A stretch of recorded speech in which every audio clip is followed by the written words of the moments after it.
तो हरे कृष्ण माता जी प्रभु जी दंडवत प्रणाम। तो हमने ईशोपनिषद की क्लास शुरू की है, तो जिसमें हमने फर्स्ट यानी इंट्रोडक्शन देखा, उसके बाद में इन्वोकेशन मंत्र देखा। राइट। तो ओम पूर्णमिदं पूर्णमदः, तो वो वाला देखा। तो आज हम मंत्र वन से स्टार्ट करेंगे। तो पहले दो क्लासेस जो किए थे हमने, थोड़ा सा ज़्यादा टेक्निकल था, तो हम धीरे धीरे जैसे जैसे आगे जाते जाएंगे तो थोड़ा सा समझ में भी आने लगेगा और थोड़ा सा इजी भी लगेगा। राइट। और मैं भी कोशिश करूंगा कि इसको सिंप्लीफाइड करके और भी सीधे सीधे तरीके में, सिंपल वे में आपको समझने का अवसर मिले, ऐसा मैं भी प्रयास करूंगा। बट एक बात आपको जाननी होगी कि कुछ चीज़ें हैं जिसको हम बहुत ही नीचे नहीं ला सकते, हमको अपना स्तर ऊपर उठाना पड़ता है। राइट। तो ये आप सोच के रखिए। तो इसलिए आपको थोड़ी सी मेहनत भी करनी होगी, जैसे कि परपोर्ट्स पढ़ना और क्लासेस सुनना। और अगर कोई और ईशोपनिषद क्लास किया हुआ है ऑलरेडी, प्रीवियस कोई रिकॉर्डिंग है, तो आप वो भी देखने का प्रयास कीजिए। क्योंकि जो हम लाइव इंटरेक्शन करते हैं, राइट, उसमें हम कुछ चीज़ें बताते हैं और हर एक अलग अलग प्रीचर होते हैं, तो वो भी उनके रियलाइजेशन के हिसाब से बहुत सारी चीजें शेयर करती हैं। तो हमारे शास्त्र जो होते हैं उसमें हम ऐसा नहीं बोल सकते बस कि इतना ही हमें सीखना है। जितना हमारा स्तर है, जिस लेवल का हमारा अंडरस्टैंडिंग है, रियलाइजेशन है, उस लेवल का हमें ज्ञान मिलते रहेगा। राइट। जैसे शास्त्र कैसे हैं कि आप कितना उससे एक्सट्रैक्ट करोगे, मतलब सार कितना निकालना चाहोगे उतना आप निकाल सकते हो। राइट। तो इसलिए अपने आप को सीमित मत रखिए एक क्लास से या फिर जस्ट क्लास से। आपको पढ़ना भी चाहिए और भी सुनना चाहिए और समझने का प्रयास करना चाहिए। एंड स्पेशली अगर हम भक्ति कर रहे हैं, जैसे ABCD, एसोसिएशन ऑफ डिवोटीज, यानी भक्तों का संघ कर रहे हैं, और बुक्स पढ़ रहे हैं श्रील प्रभुपाद जी के, और हम चैंटिंग कर रहे हैं, हरे कृष्ण महामंत्र का जाप अच्छे से कर रहे हैं, और डाइट और डेटी वर्शिप यानी हम अच्छे से प्रसाद खा रहे हैं, 4 नियमों का पालन कर रहे हैं, अर्च विग्रहों की सेवा कर रहे हैं, तो ये सब से भी हमारा जो अंडरस्टैंडिंग है, हमारा जो समझ है, वो भी बढ़ेगा। और वो हमारे जीवन में अवलंबन करने के लिए भी बहुत हेल्पफुल होगा। राइट। तो ये जो सब्जेक्ट हम कर रहे हैं स्टडी, इसलिए नहीं कर रहे हैं कि हम ज्ञानी बन जाए या फिर विद्वान बन जाए, बट हम ये स्टडी इसलिए कर रहे हैं ताकि हम भगवान के और निकट आ पाए और उनकी बहुत अच्छे से और भी सेवा हम कर पाए। राइट। तो आज हम ये जो श्लोक है, मंत्र है वन, उसको हम करने का प्रयास करेंगे। तो उससे पहले किसी का कुछ प्रश्न है या फिर कुछ जानना चाहते हैं, कुछ कहना चाहते हैं?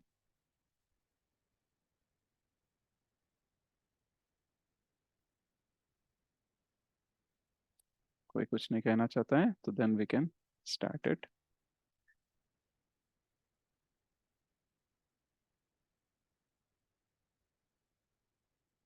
ओके। तो मैं स्क्रीन शेयर करूंगा। तो हम क्या करेंगे, पहले मंत्र को पढ़ेंगे, मैं पहले बोलूंगा, उसके बाद में आप दोहराना, उसके बाद में कोई आप में से कोई अनुवाद पढ़िए। और एटलीस्ट 4-5 डिवोटीज तो चाहिए, ताकि आप में से एक एक करके इसका जो तात्पर्य है वो पढ़ सकें, एक एक दो दो पैराग्राफ। ओके। सो स्क्रीन सबको दिखाई दे रहा है? Yes, no? Yes Prabhu ji. Yes Prabhu ji. Okay. So please repeat after मी।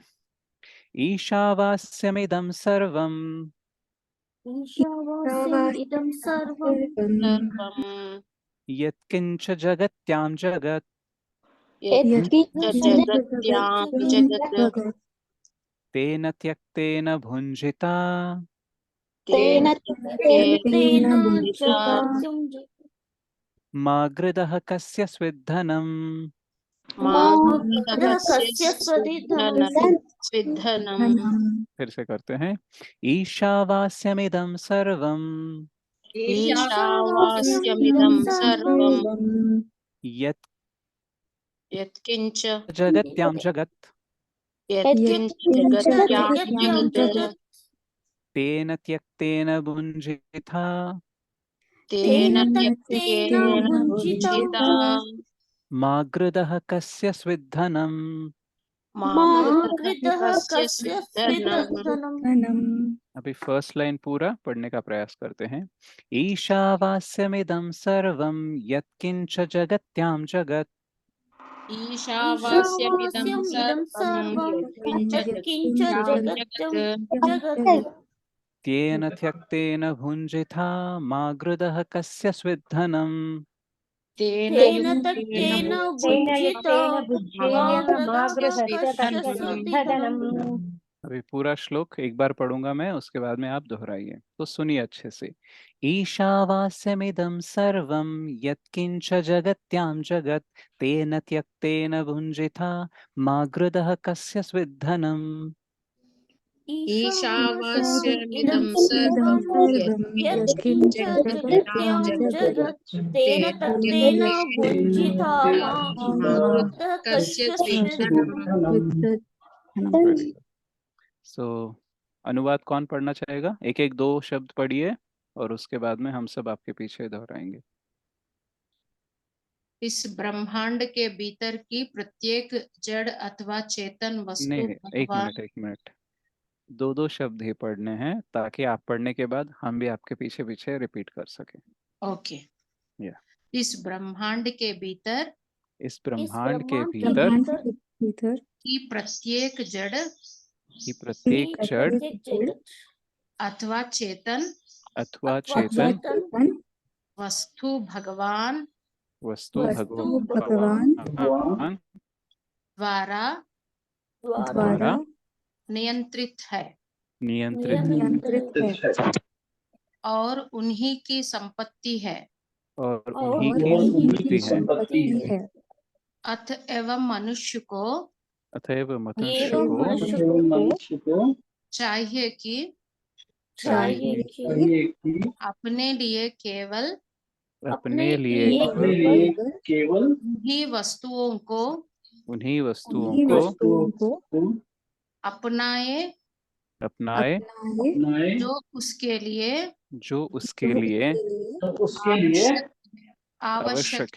आवश्यक है और जो उसके भाग के रूप में नियत कर दी गई है। मनुष्य को यह भली भांति जानते हुए कि अन्य वस्तुएं किसकी है उन्हें स्वीकार नहीं करना चाहिए। थैंक यू धन्यवाद प्रभु जी। धन्यवाद माता जी। सो 4-5 लोग हैंड राइज कीजिए ताकि हम एक के बाद एक आपका नाम ले और आप दो दो पैराग्राफ पढ़िए।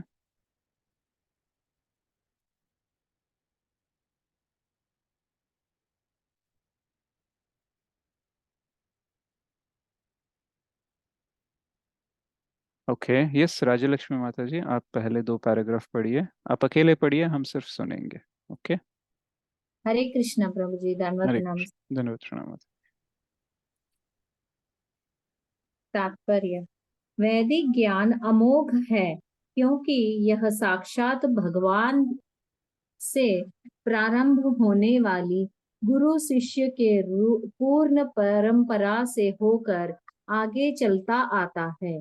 चूंकि वैदिक ज्ञान का पहला शब्द भगवान द्वारा उच्चरित हुआ था, अतः इस ज्ञान का स्रोत दिव्य है। भगवान द्वारा उच्चरित शब्द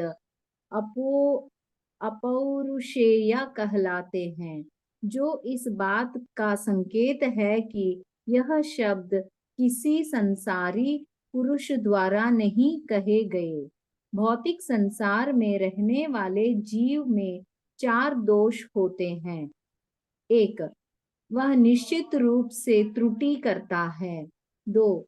वह मोहग्रस्त होता है। 3. उसमें दूसरों को धोखा देने की प्रवृत्ति पाई जाती है। तथा 4. उसकी इंद्रियां अपूर्ण हैं। इन 4 अपूर्णताओं से युक्त मनुष्य पूर्ण ज्ञान की जानकारी नहीं दे सकता। वेद ऐसे अपूर्ण प्राणी द्वारा तैयार नहीं हुए हैं। वैदिक ज्ञान सर्वप्रथम भगवान द्वारा आदि जीवित ब्रह्म के हृदय में प्रदान किया गया और ब्रह्म ने इस ज्ञान को आगे आगे अपने पुत्रों तथा शिष्यों में प्रसारित किया, जो इस ज्ञान को अनादि काल से हस्तांतरित करते चले आ रहे हैं। चूंकि भगवान पूर्णम सब प्रकार से पूर्ण है, अतएव उन पर भौतिक प्रकृति के नियम लागू होने की संभावना नहीं है, क्योंकि वे उनके नियंत्रण में रहते हैं। लेकिन जीव तथा जड़ पदार्थ प्रकृति के नियमों द्वारा और अंतिमम रूप से भगवान की शक्ति द्वारा नियंत्रित होते हैं। यह ईशोपनिषद यजुर्वेद का अंश है। फलस्वरूप इसमें इस ब्रह्मांड में स्थित समस्त वस्तुओं के स्वामित्व के विषय में जानकारी मिलती है। हरे कृष्णा प्रभु। हरे कृष्णा माता जी। यस, नेक्स्ट रेणु गंभीर माता जी, आप पढ़िए अगले 2 पैराग्राफ। हरे कृष्णा प्रभु जी। हरे कृष्णा। क्योंकि भगवान पूर्णम सब प्रकार से पूर्ण है, अतएव उन पर भौतिक प्रकृति के नियम लागू होने की कोई संभावना नहीं है, क्योंकि नियम उनके नियंत्रण में रहते हैं। लेकिन जीव तथा जड़ पदार्थ दोनों प्रकृति के नियमों द्वारा और अंततः भगवान की शक्ति द्वारा नियंत्रित होते हैं। ये ईशोपनिषद यजुर्वेद का अंश है। फलस्वरूप इसमें इस ब्रह्मांड में स्थित समस्त वस्तुओं के स्वामित्व के विषय में जानकारी मिलती है। इस ब्रह्मांड के भीतर की प्रत्येक वस्तु पर भगवान के स्वामित्व की पुष्टि भगवत गीता के 7वें अध्याय में की गई है, जिसमें परा तथा अपरा प्रकृति की विवेचना की गई है। अध्याय 7 श्लोक 4 और 5 में प्रकृति के सब तत्व पृथ्वी, जल, अग्नि, वायु, आकाश, मन, बुद्धि तथा अहंकार भगवान की अपरा अर्थात भौतिक शक्ति अर्थात अपरा प्रकृति से संबंधित हैं, जबकि जीव अर्थात चेतन शक्ति भगवान की उच्चतर शक्ति परा प्रकृति है। ये दोनों ही प्रकृतियां या शक्तियां भगवान से उद्भूत हैं और अंततोगत्वा जो कुछ भी विद्यमान है उस सबके नियंता भगवान ही हैं। ब्रह्मांड में ऐसी कोई वस्तु नहीं जो परा या अपरा प्रकृति के अंतर्गत न हो, इसलिए प्रत्येक वस्तु उन परम पुरुष की संपत्ति है। हरे कृष्णा। यस, नेक्स्ट भी पढ़िए माता जी। परम पुरुष अर्थात परम पुरुष अर्थात भगवान एक पूर्ण पुरुष हैं।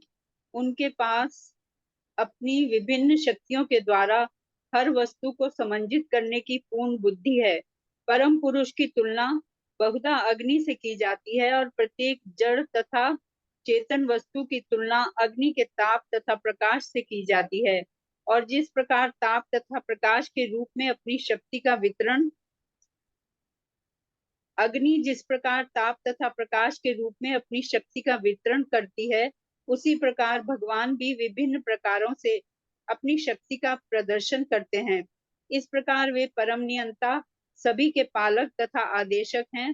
वे सभी शक्तियों के स्वामी, प्रत्येक वस्तु के परम ज्ञाता तथा हर एक को लाभ देने वाले हैं। वे अचिंत्य ऐश्वर्य, बल, यश, सौंदर्य, ज्ञान तथा वैराग्य से परिपूर्ण हैं। Thank you Mata ji. Yes, अभय चौधरी प्रभु, आप पढ़िए अगले 2 पैराग्राफ।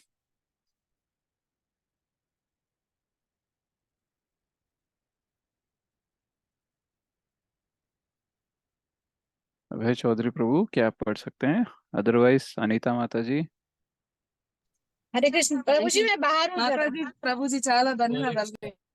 यस, कौन पढ़ सकता है? वो पढ़िए।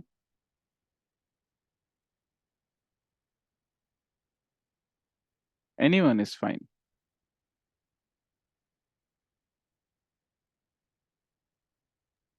अनिशा माता जी। मैं पढ़ लेती हूँ प्रभु जी। यस, कौन है? यस माता जी, श्री रुक्मिणी देवी दासी माता जी। अतएव मनुष्य को इतना तो बुद्धिमान होना ही चाहिए कि वह यह जान ले कि भगवान के अतिरिक्त अन्य कोई किसी वस्तु का स्वामी नहीं है। मनुष्य को केवल वही वस्तुएं अपनानी चाहिए जो भगवान ने उसके लिए नियत कर दी है। उदाहरणार्थ गाय दूध तो देती है, किंतु वह उस दूध को पीती नहीं। वह घास तथा भूसा खाती है और उसका दूध मनुष्यों का भोजन कहलाता है। ऐसी ही व्यवस्था भगवान की, अतः हमें उन वस्तुओं से संतुष्ट रहना चाहिए जिन्हें उन्होंने हमारे लिए नियत कर दिया है, और हमें सदैव स्मरण रखना चाहिए कि हमारे पास जो वस्तु है वास्तव में किसकी है। उदाहरणार्थ हमारा घर मिट्टी, लकड़ी, पत्थर, लोहा, सीमेंट तथा अन्य अनेक भौतिक वस्तुओं से बना होता है, और यदि हम श्री ईशोपनिषद के अनुसार विचार करें तो हमें यह जान लेना चाहिए कि हम इन निर्माणार्थ पदार्थों में से किसी एक को भी उत्पन्न नहीं कर सकते। हम उन्हें केवल इकट्ठा कर सकते हैं और अपने श्रम से उन्हें विभिन्न रूपाकार दे सकते हैं। कोई श्रमिक अपने को किसी वस्तु का स्वामी केवल इसलिए नहीं कह सकता क्योंकि उसने उसे तैयार करने में कठिन श्रम किया है। आगे का भी पढ़ू प्रभु जी। यस यस, पढ़िए माता जी।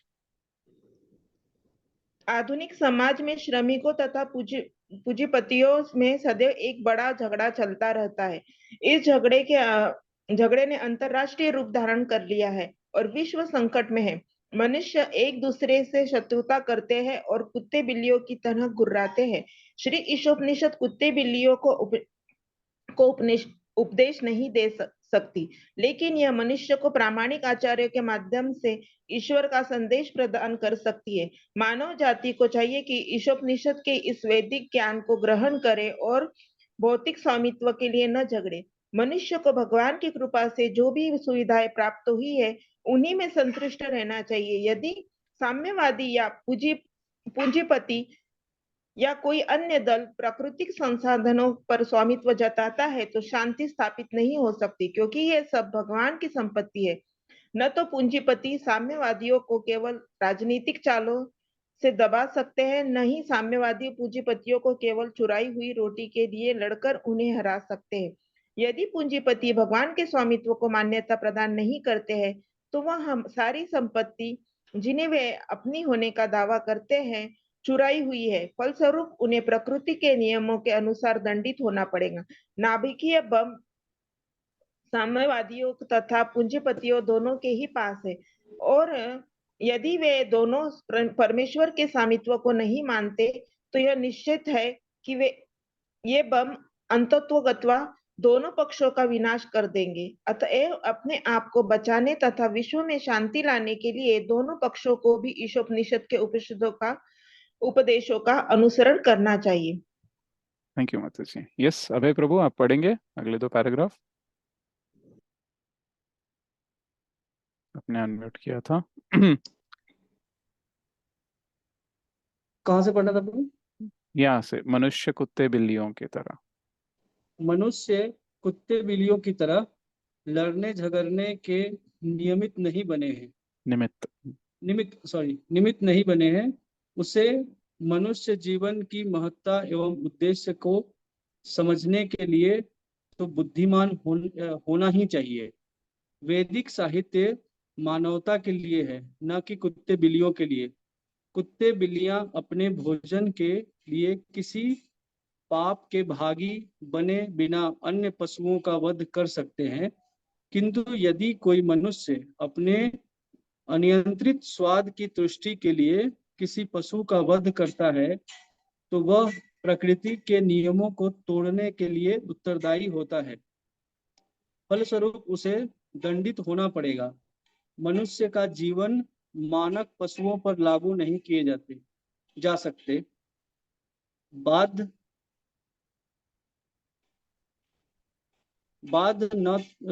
न तो चावल या गेहूं खाता है, न गाय का दूध पीता है, क्योंकि उसे पशु मांस के रूप में भोजन प्रदान किया गया है।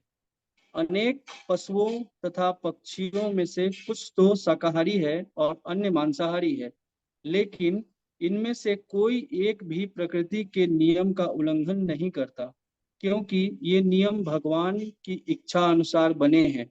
पशु पक्षी शरीर सप तथा अन्य निम्न योनि वाले जीव प्रकृति के नियमों का कड़ाई से पालन करते हैं। ये तो न तो उनके लिए पाप का प्रश्न उठता है और ना ही वैधानिक उपदेश उनके लिए बने हैं। एकमात्र मानव जीवन ही दायित्व का जीवन है। ये आगे, यह मानना गलत है। यह मानना गलत है कि केवल शाकाहारी बनकर कोई प्रकृति के नियमों के उल्लंघन से अपने को बचा सकता है। शाक वनस्पति में भी जीवन होता है। यह प्रकृति का नियम है कि एक जीव दूसरे के खाने के लिए है। ये तो मनुष्य को कट्टर शाकाहारी बनने का गर्व नहीं होना चाहिए। बात तो परमेश्वर को मान्यता प्रदान करने की है। पशुओं के पास इतनी विकसित बुद्धि नहीं होती जिससे वे भगवान को पहचान सके, किंतु मनुष्य इतना बुद्धिमान होता है कि वह वैदिक ग्रंथों से शिक्षा ग्रहण कर सके और उसे यह जान सके कि प्रकृति नियम किस तरह कार्य करते हैं और इस तरह ऐसे ज्ञान से लाभ उठा सके। यदि मनुष्य वैदिक ग्रंथों के उपदेश की उपेक्षा करता है तो उसका जीवन अत्यंत संकटपूर्ण हो जाता है। ये तो मनुष्य को परमेश्वर की सत्ता को पहचानने और भगवान का भक्त हो जाने की आवश्यकता है। उसे हर वस्तु भगवान की सेवा में अर्पित कर देनी चाहिए और अर्पित किए गए भोजन का बचा हुआ भाग ही ग्रहण करना चाहिए। इससे वह अपने कर्तव्य को भली भांति निभा सकेगा। भगवत गीता के 9:26 भगवान प्रत्यक्ष रूप से कहते हैं कि शुद्ध भक्त के हाथों से शाकाहारी भोजन ग्रहण करते हैं।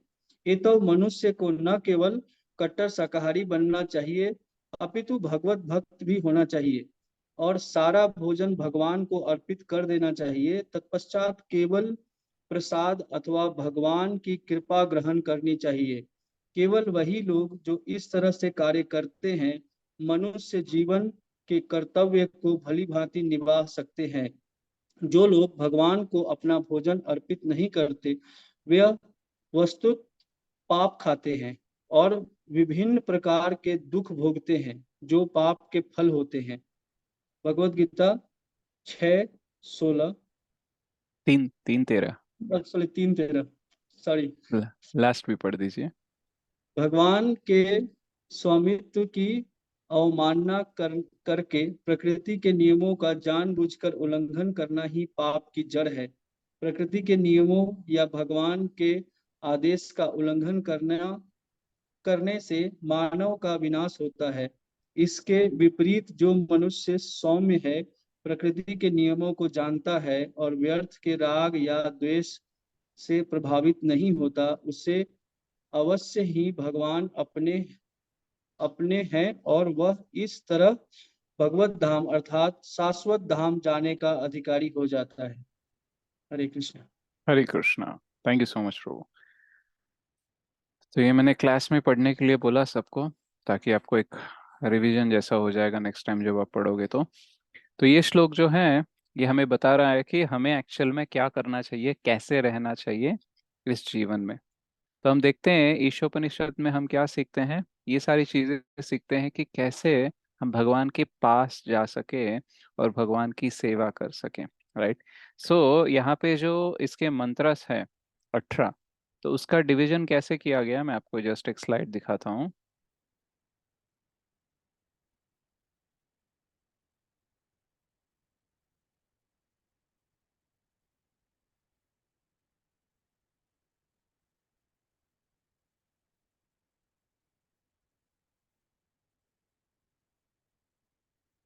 तो इसके पहले मतलब इन्वोकेशन मंत्र से लेके ईश स्तुति से लेके पहले 3 मंत्र हमें ये सिखाते हैं कि कैसे हमको ईश्वर के साथ समन्वय में जीना चाहिए।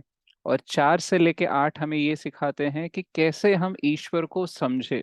राइट। अगर मान लो किसी के साथ हम समन्वय में रहना चाहते हैं तो पहले तो उसे जानना होगा ना, राइट। और उसे जानने के लिए हमें क्या चाहिए? स्पिरिचुअल विजन, यानी आध्यात्मिक दृष्टिकोण चाहिए, आध्यात्मिक दृष्टि चाहिए। और 9 से 11 क्या सिखाता है? देखो, आध्यात्मिक दृष्टि से अगर हम ईश्वर को समझना चाहते हैं तो हमें क्या चाहिए? हमें विद्या चाहिए, यानी कैसे हम ईश्वर को समझे, इसकी विद्या। तो क्या विद्या होती है, क्या अविद्या होती है, और दोनों का मिलके कैसे हम भगवान को समझ सकते हैं, ईश्वर को समझ सकते हैं, ये हम जानते हैं 9 to 11। और 12 से 14 में हम जानते हैं कि उपासना, यानी गलत तरीके से कैसे उपासना की जाती है और सही तरीके से कैसे उपासना की जाती है। तो जब हम ये दोनों जान लेते हैं, इसके बाद में भी एक स्टेप बाकी रह जाता है, वो है हमारी प्रार्थनाएं। क्योंकि अगर भगवान को समझना है ना, तो एक तो हमारी मेहनत लगती है और ऊपर से भगवान की कृपा लगती है। तो ये एक्चुअली फ्लो होता है 18 मंत्रों का। सो पहला, ईश्वर स्तुति से 3 तक समन्वय में कैसे रहना चाहिए, और 4 से 8 उसे समन्वय में रहने के लिए समझना चाहिए। तो कैसे समझ सकते हैं? आध्यात्मिक दृष्टि के साथ। और आध्यात्मिक दृष्टि के साथ समझने के लिए क्या क्या जानना होगा? सही विद्या क्या है, गलत विद्या क्या है, यानी विद्या और अविद्या। और उसके बाद में उपासना, सही उपासना क्या है और गलत तरीके की उपासना क्या है। और उसके बाद में हमें प्रार्थना करनी चाहिए, राइट। तो ये होता है एक्चुअली ईशोपनिषद का फ्लो। तो आज हमारा जो फर्स्ट है, तो उसमें हमने क्या देखा है? तो इसमें 11 पैराग्राफ्स आते हैं हमारे। तो उसमें पहले 2 पैराग्राफ में क्या बताया प्रभुपाद जी ने? कि वेदों के बारे में, मतलब जो हमारा वेदों का ज्ञान है उसकी महिमा के बारे में बताया है। और कैसे 3rd और 4th पैराग्राफ में कि भगवान कैसे स्वामी है हर चीज के। Okay. And then 5th paragraph में हमको एक एग्जाम्पल दिया कि कैसे सबका अपना अपना एक कोटा होता है, राइट, यानी नियमित भाग होता है जिसको हमें स्वीकार करना चाहिए। और 6 से 8 में हमको दिखाया कि कैसे इंसान जो होता है, जो कुछ भी उसके अधीन में होता है, राइट, तो वो अपने आप को उसका स्वामी मानता है, लेकिन एक्चुअली उसके भी स्वामी भगवान ही है। और उसे कैसे इसका ज्ञात रहकर जीना चाहिए, इसके बारे में चर्चा की गई है। और उसके बाद में ह्यूमन का जो डाइट होता है, यानी हम जो खाना खाते हैं, हमारा जो भोजन ग्रहण करते हैं, वो एक्चुअली कैसा होना चाहिए और कैसा नहीं होना चाहिए। एंड देन कैसे हमें ईश्वर के हिसाब से जीना चाहिए। तो ये ब्रीफ में हमें डिस्कस की गई है। तो एक्चुअल में देखा जाए तो बहुत बार क्या हो जाता है कि हम जब शास्त्र नहीं पढ़ते हैं तो हमें कैसे जीना चाहिए ये समझ में नहीं आता है, राइट। तो शास्त्र क्यों पढ़ने चाहिए? अच्छा, मैं कोई और किसी और की लिखी हुई बुक, या फिर मैं किसी और ज्ञानी का, या फिर किसी और पर्सन का, बहुत फेमस या बहुत अमीर या किसी ऐसे पर्सन का मैं कोई रूल बुक क्यों नहीं ले सकता, राइट। तो क्यों मुझे शास्त्र ही पढ़ने चाहिए? तो ये डाउट बहुत लोगों को आता है। और बहुत लोग ये भी बोलते हैं कि यार शास्त्र तो बहुत पुराने होते हैं ना, पता नहीं कितने सालों बाद, कितने हजारों सालों पीछे वो लिखा गया है, आज तो बहुत समय बदल गया, तो वो कैसे काम आएंगे? तो ऐसा लोग पूछते हैं कि नहीं पूछते हैं? यस प्रभु जी। या इट्स ओल्ड नॉलेज यार, उसमें क्या रखा है? अभी देखो टेक्नोलॉजी बढ़ गई है, अभी बहुत कुछ नया आ गया है, तो हम पुरानी चीजों को हम अभी यूज नहीं कर सकते, राइट। लेकिन हम वही लोग हैं जो ये भी बोलते हैं कि ओल्ड इज गोल्ड,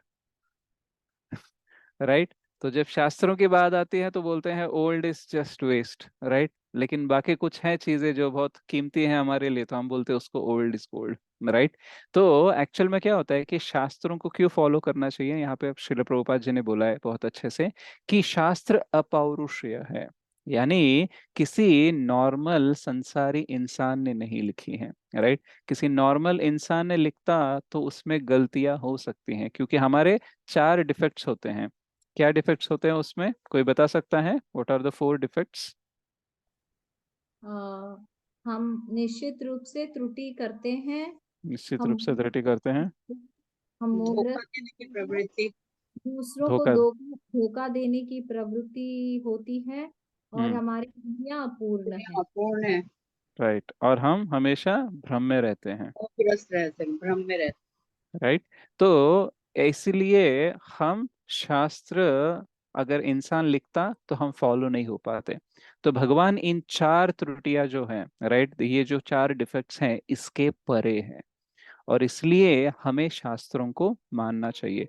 अच्छा, जब शास्त्र हमारे पास आ रहे हैं तो हमको एज इट इज समझने के लिए हमें भगवान के प्रतिनिधियों से, प्रामाणिक गुरु परंपरा से समझना चाहिए, क्योंकि भगवान ने किस प्रकार से हमें शास्त्र दिए हैं उसी प्रकार में, उसी संदर्भ में, उसी कॉन्टेक्स्ट में हमें प्रेजेंट कौन कर सकता है? वही कर सकता है जो भगवान के प्रतिनिधि है, प्रामाणिक गुरु परंपरा में जो आ रहा है वही कर सकते हैं। अच्छा, तो वो शास्त्र जब हम पढ़ते हैं तब हमें क्या पता चलता है? कि सबके स्वामी एक्चुअली भगवान ही है। राइट, हम शायद बहुत बार लड़ते रहते हैं कि देखो ये मेरी प्रॉपर्टी है, ये मेरे नाम पे आना चाहिए, ये मेरे हक का हिस्सा है। तो ऐसा हम बहुत लड़ना झगड़ना करते रहते हैं। लेकिन जब हम शास्त्र पढ़ते हैं तब पता चलता है कि एक्चुअल में तो सब कुछ भगवान का ही है, हमारा एक्चुअली कुछ भी नहीं है। इवन हमारा स्वयं का जो शरीर है ना, वो भी हमारा नहीं है। राइट, आप देखना, आपको कभी नहीं लगा कि आप आपके शरीर के स्वामी हो या नहीं हो? आपको डाउट आता होगा ना? आपको कभी लगा क्या कि देखो इस शरीर का स्वामी मैं ही हूँ? कभी लगा आपको? क्वेश्चन वही। थोड़ा सा ट्रिकी है। मतलब बहुत सारी चीजें ना हमारे बॉडी में हमारे कंट्रोल में नहीं होती है। राइट, हम देखना कभी कभी नॉर्मल खाना ही खाते हैं लेकिन स्टमक अपसेट हो जाता है। राइट, कभी कभी हम सोचते हैं कि चलो मैं उठा लूंगा इसको, लेकिन उठाते हैं और कमर पकड़ लेती है। राइट, होता है, कभी हुआ है किसी के साथ? Yes, no? Yes Prabhu ji. या तो यानी यस। जो हम हिसाब लगा रहे हैं अपने बॉडी के बारे में, वो हिसाब गलत हो रहा है। और हम सोचते हैं कि चलो ये पच जाएगा, ये ऐसा हो जाएगा, लेकिन थोड़े टाइम बाद हमारा बॉडी हमारा बात नहीं सुनता है। राइट, तो एक्चुअल में हम बहुत सारी बातें करते हैं कि ये जमीन मेरी है, ये घर मेरा है। राइट, बट एक्चुअल में ये शरीर भी हमारा नहीं है, हम इसके भी स्वामी नहीं हैं। ये भी हमारे कंप्लीट नियंत्रण में नहीं आता है। इसलिए देखना, हम सब लोग ना बहुत लंबा टाइम जीना चाहते हैं, लेकिन जी पाते हैं क्या? राइट, आपने डिसाइड कर लिया कि मेरी मृत्यु नहीं होनी चाहिए, एटलीस्ट 100 ईयर्स मेरे को जगना है इस बॉडी के साथ। कर सकते हो क्या आप ऐसे? नहीं प्रभु। Yes, no? बिल्कुल नहीं नो नहीं प्रभु। कर प्रभु। सकते। राइट, तो हम क्या कर सकते हैं? हम सिर्फ इसको यूज कर सकते हैं। राइट, हम इसके स्वामी कभी नहीं बन पाते हैं। और ये जो भ्रम रहता है कि ये मेरा है, इसको भ्रम क्यों बोलते हैं? क्योंकि ये जो आपका जमीन है या फिर आपका जो घर है, ये आपके नाम पे आने से पहले किसी और के नाम पे था कि नहीं था? Yes, no? Yes. Yes right, हाँ प्रभु। बिल्कुल था और प्रभु, किसी के नाम पे तो था। कुछ कुछ कुछ दिनों बाद ये किसी और के नाम पे हो जाएगा कि नहीं हो जाएगा? हो यस। जाएगा प्रभु जी। राइट, कभी कभी ऐसा हो सकता है हमारे बच्चे ही क्रूर व्यक्ति बन जाते हैं कभी कभी, कि हमारे मरने से पहले ही हमारी प्रॉपर्टी ले लेते हैं, उनके नाम पे करवा देते हैं।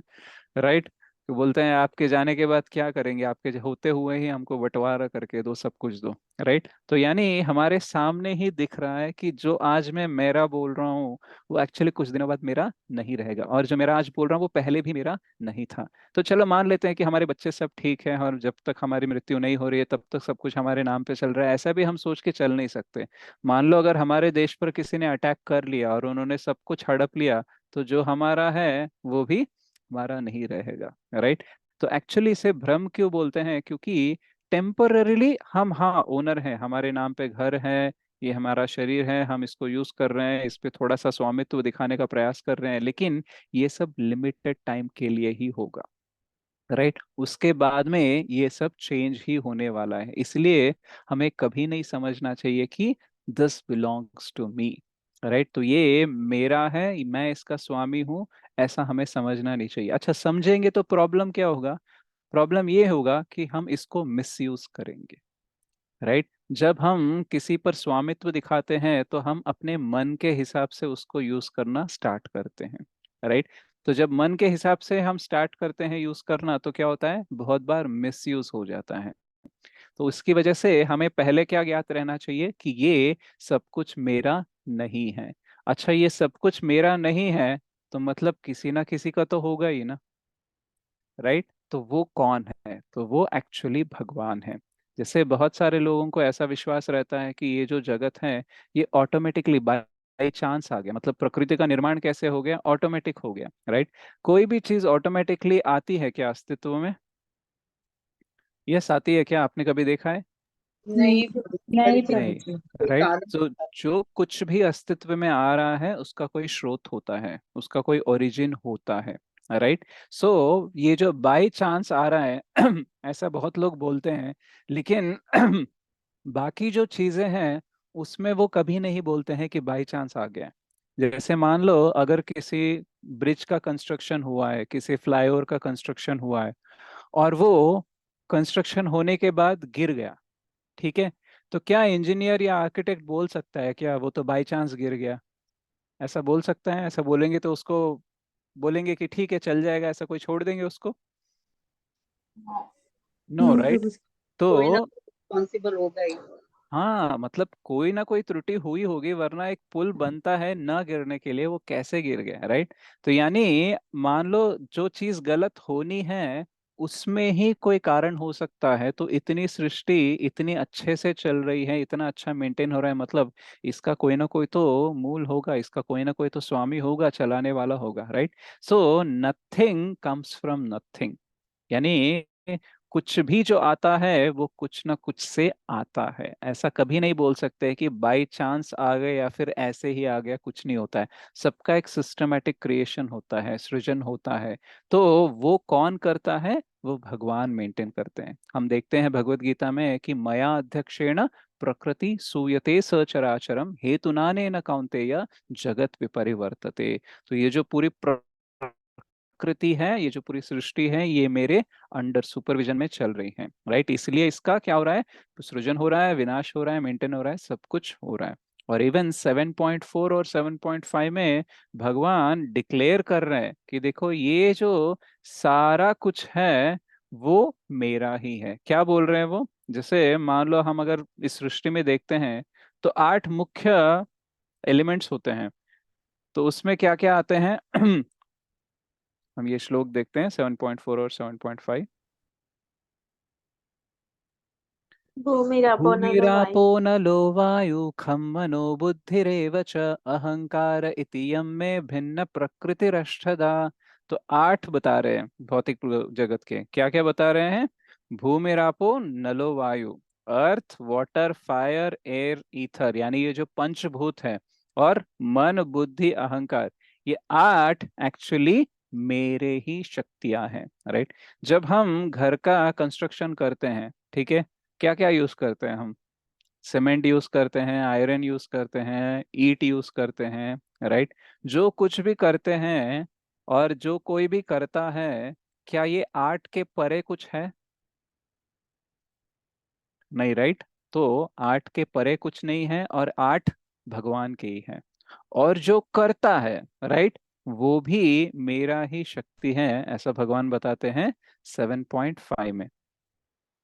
क्या बोलते हैं वो? अपर्ययम् इति स्त्वन्यां प्रकृतिं विद्धि मे परां जीवभूतां महाबाहो ययेदं धार्यते जगत। अच्छा, इन 8 को छोड़कर भी एक सुपीरियर एनर्जी होती है, एक उन्नत स्तर की शक्ति होती है। वो कौन है? वो जीव तत्व है, और वो भी एक्चुअली मेरे ही है, राइट। तो यानी जीव भी उनका, और बाकी पंचभूत भी उनके, मन बुद्धि अहंकार भी उनके।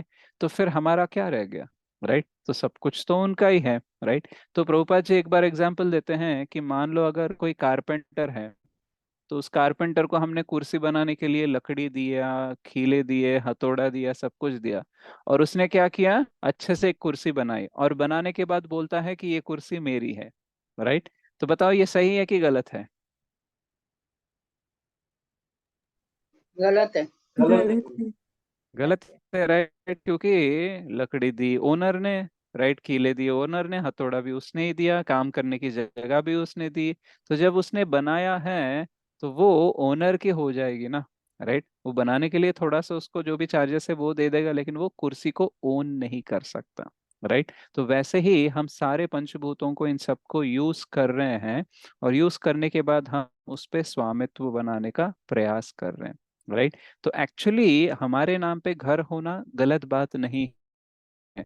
लेकिन ये हमारा ही है, ये सोचकर भगवान को दूर रखना ये एक्चुअली गलत है। तो हमको समझना चाहिए कि हम इस शरीर में रह रहे हैं, जैसे हम इस घर में रहते वैसे ही शरीर में रह रहे हैं, और थोड़े दिनों बाद ये शरीर ये घर छोड़ना ही है। लेकिन हमारा जो शाश्वत संबंध है, हमारे जो शाश्वत स्वामी है, वो भगवान है, इसका ज्ञात हमें होना चाहिए। अगर ये ज्ञात है तो क्या हो जाएगा, हम चीजों को सही तरीके से यूटिलाइज करेंगे। और कैसे यूटिलाइज करेंगे, मतलब कैसे उसका उपयोग करेंगे, उतना ही करेंगे जितना जरूरत है। जैसे प्रभुपाद जी परपोर्ट में मतलब तात्पर्य में बोलते हैं कि जो गाय होता है, राइट, गाय दूध देता है लेकिन वही उसका दूध नहीं पीता है, राइट। तो यानी सुविधा ऐसी बनाई है कि वो घास खाएगा, और वो जो दूध निकलता है वो एक्चुअली मनुष्य के पोषण के लिए यूज होता है। कुछ लोग बोलते हैं कि एक्चुअली गाय का दूध पीना नहीं चाहिए क्योंकि गाय का दूध बछड़े के लिए होता है, राइट। लेकिन एक्चुअली गाय बछड़े को जितना दूध चाहिए उससे बहुत ज्यादा दूध दे सकती है। यानी बछड़ा दूध पीने के बाद में भी हमारे लिए वो दूध हो सकता है। और ये प्रकृति का ऐसा सिस्टम है कि हम गाय का टेक केयर करते हैं, उसका संरक्षण करते हैं, तो वो हमें दूध देता है। और ऐसा भी कहा जाता है, देखा भी गया है कि एक गाय को जितना अच्छे से हम संरक्षण करेंगे ना, उतना ज्यादा दूध वो दे सकता है। यानी बहुत सारे बार इस्कॉन में जो गौशाला होते हैं उनका एक्सपीरियंस ऐसा बताया कि पहले ये ना गाय किसी और के पास थे तो कम दूध देते थे, लेकिन वही गाय अभी ज्यादा दूध देने लगे हैं। क्यों? क्योंकि गाय इतना अमेजिंग ये होता है, व्यक्ति होता है एक्चुअली, कि उसका मेटाबॉलिज्म जो है, दूध देने का कैपेसिटी है ना, वो उसका जो स्वामी होता है, मतलब उसका जो केयर टेकर होता है, उसके संबंध के हिसाब से बढ़ता और घटता भी है।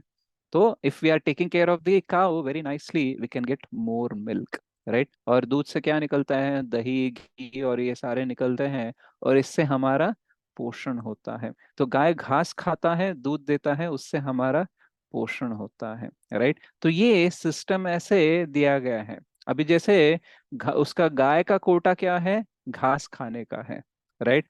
लेकिन अगर गाय घास भी खा रहा है और उसका जो दूध आ रहा है वो भी ले रहा है, तो क्या वो हम बोल सकते हैं कि वो अपने कोटे से ज्यादा यूटिलाइजेशन कर रहा है या फिर उसका कंजप्शन कर रहा है, राइट। तो गाय का क्या काम है, उसको घास खाना है और दूध देना है, और दूध से पोषण किसका होगा, मनुष्य होगा, राइट। तो ये सिस्टम चल रहा है, तो क्या हो रहा है, सब अपना अपना कोटे से ले रहे हैं। क्योंकि यहाँ पे हम देखते हैं इस वाले श्लोक में कि तेन त्यक्तेन भुंजिता, यानी हमारा जितना कोटा है, राइट, उतना हमें लेने का प्रयास करना चाहिए। उससे भी ज्यादा, यानी हमें जितना स्वीकार करना चाहिए उससे भी ज्यादा करने का प्रयास करेंगे तो क्या हो जाएगा, नेचर में संतुलन बिगड़ जाएगा। जैसे हम देखते हैं बाकी एग्जाम्पल्स में भी कि आप देखना, हमें जो जितना जरूरत है, आपको नहीं लगता कि हम उससे ज्यादा ही स्वीकार करने लगते हैं बहुत सारी चीजें?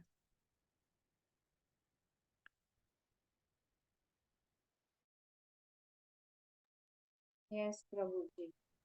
जी प्रभु जी, हम अपनी अनिवार्य आवश्यकताओं के अलावा अपनी लालसाओं को भी पूरा करने लग जाते हैं। आगे के जनरेशन के लिए भी जोड़ने की कोशिश करते रहते हैं। हाँ, हमें इतना लोग हम रहित करने का प्रयास करते हैं जिससे दूसरों को कुछ मिले ना, राइट। जैसे हम देखते हैं कि एक बार एक कहावत है कि this world has everything to satisfy everyone, but this world has nothing to satisfy even one person's greed. यानी इस सारी सब पूरी कर, लेकिन इस में ऐसा कुछ भी नहीं है वो एक भी लोभ को परिपूर्ण से उसे सेटिस्फाई कर पाए। क्योंकि लोभ जो है ना, उसमें क्या है, हमी ही होती है। जरूरी कर सकता है ये दुनिया, इसमें जो प्रकृति में जो भी है ये सब कुछ जरूरतें पूरी करने के लिए लोभ अगर है, लोभ कभी भी संतृप्त नहीं हो सकता। क्योंकि लोभ का क्या गुण है, जितना भी आए उतना है, राइट, होता है कि नहीं? और चाहिए होता है Prabhu ji. Yes, no? Yes, Yes, और चाहिए। प्रभु जी। और चाहिए होता है, राइट। तो जितना भी मिल जाए और चाहिए होता है। यस, और चाहिए।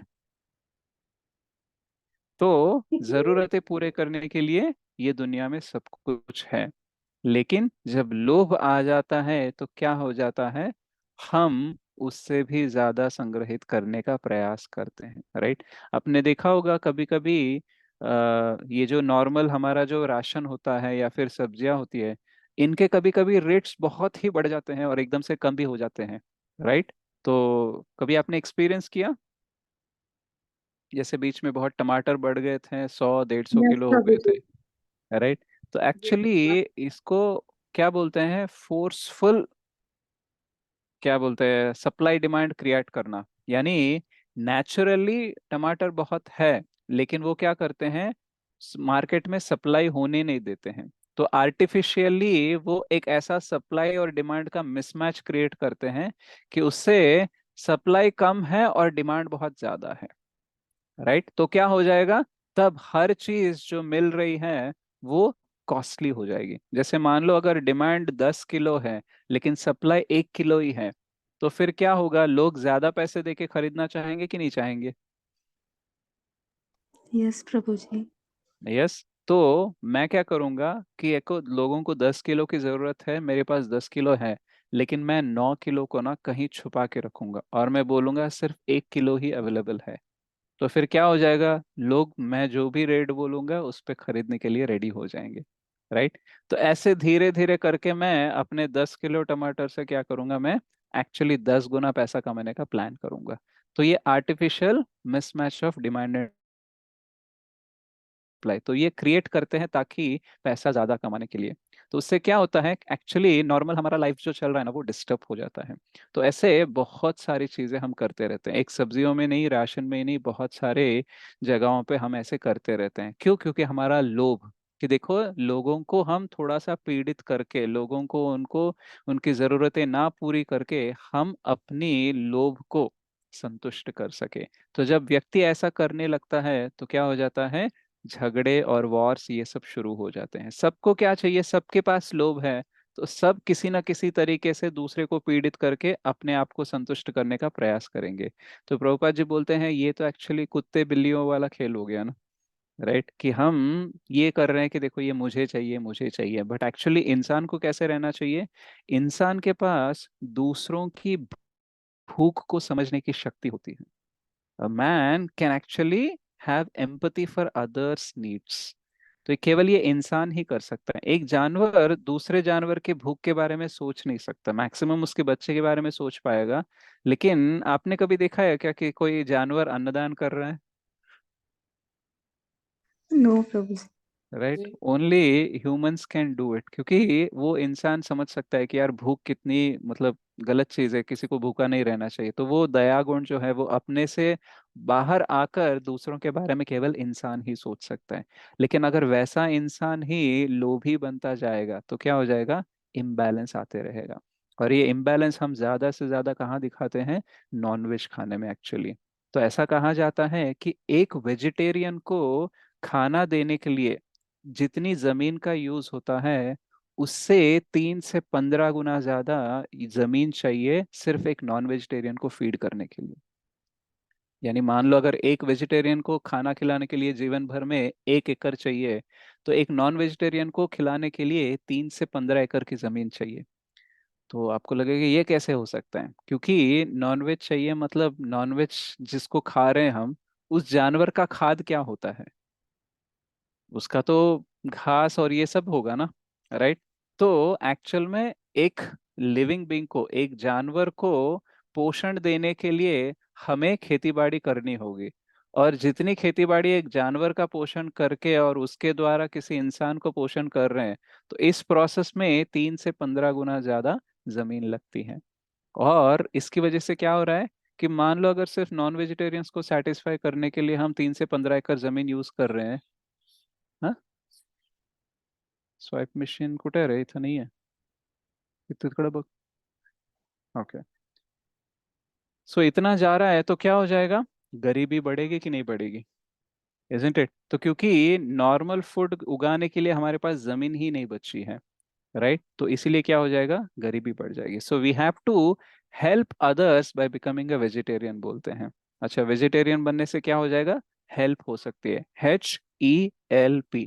हेल्थ, हेल्थ का मतलब क्या होता है, हेल्थ, राइट। अगर हम वेजिटेरियन होंगे तो हमारा हेल्थ ठीक हो जाता है, क्योंकि नॉन वेज खाने के लिए जो हमारी पेट में मात्रा होनी चाहिए एसिड की, वो 20 गुना कम होती है। यानी जो जानवर नॉन वेजिटेरियंस होते हैं उनको ऑलमोस्ट हमारे पेट से भी ज्यादा एसिड उनके पेट में होता है, इसलिए वो पचा सकते हैं।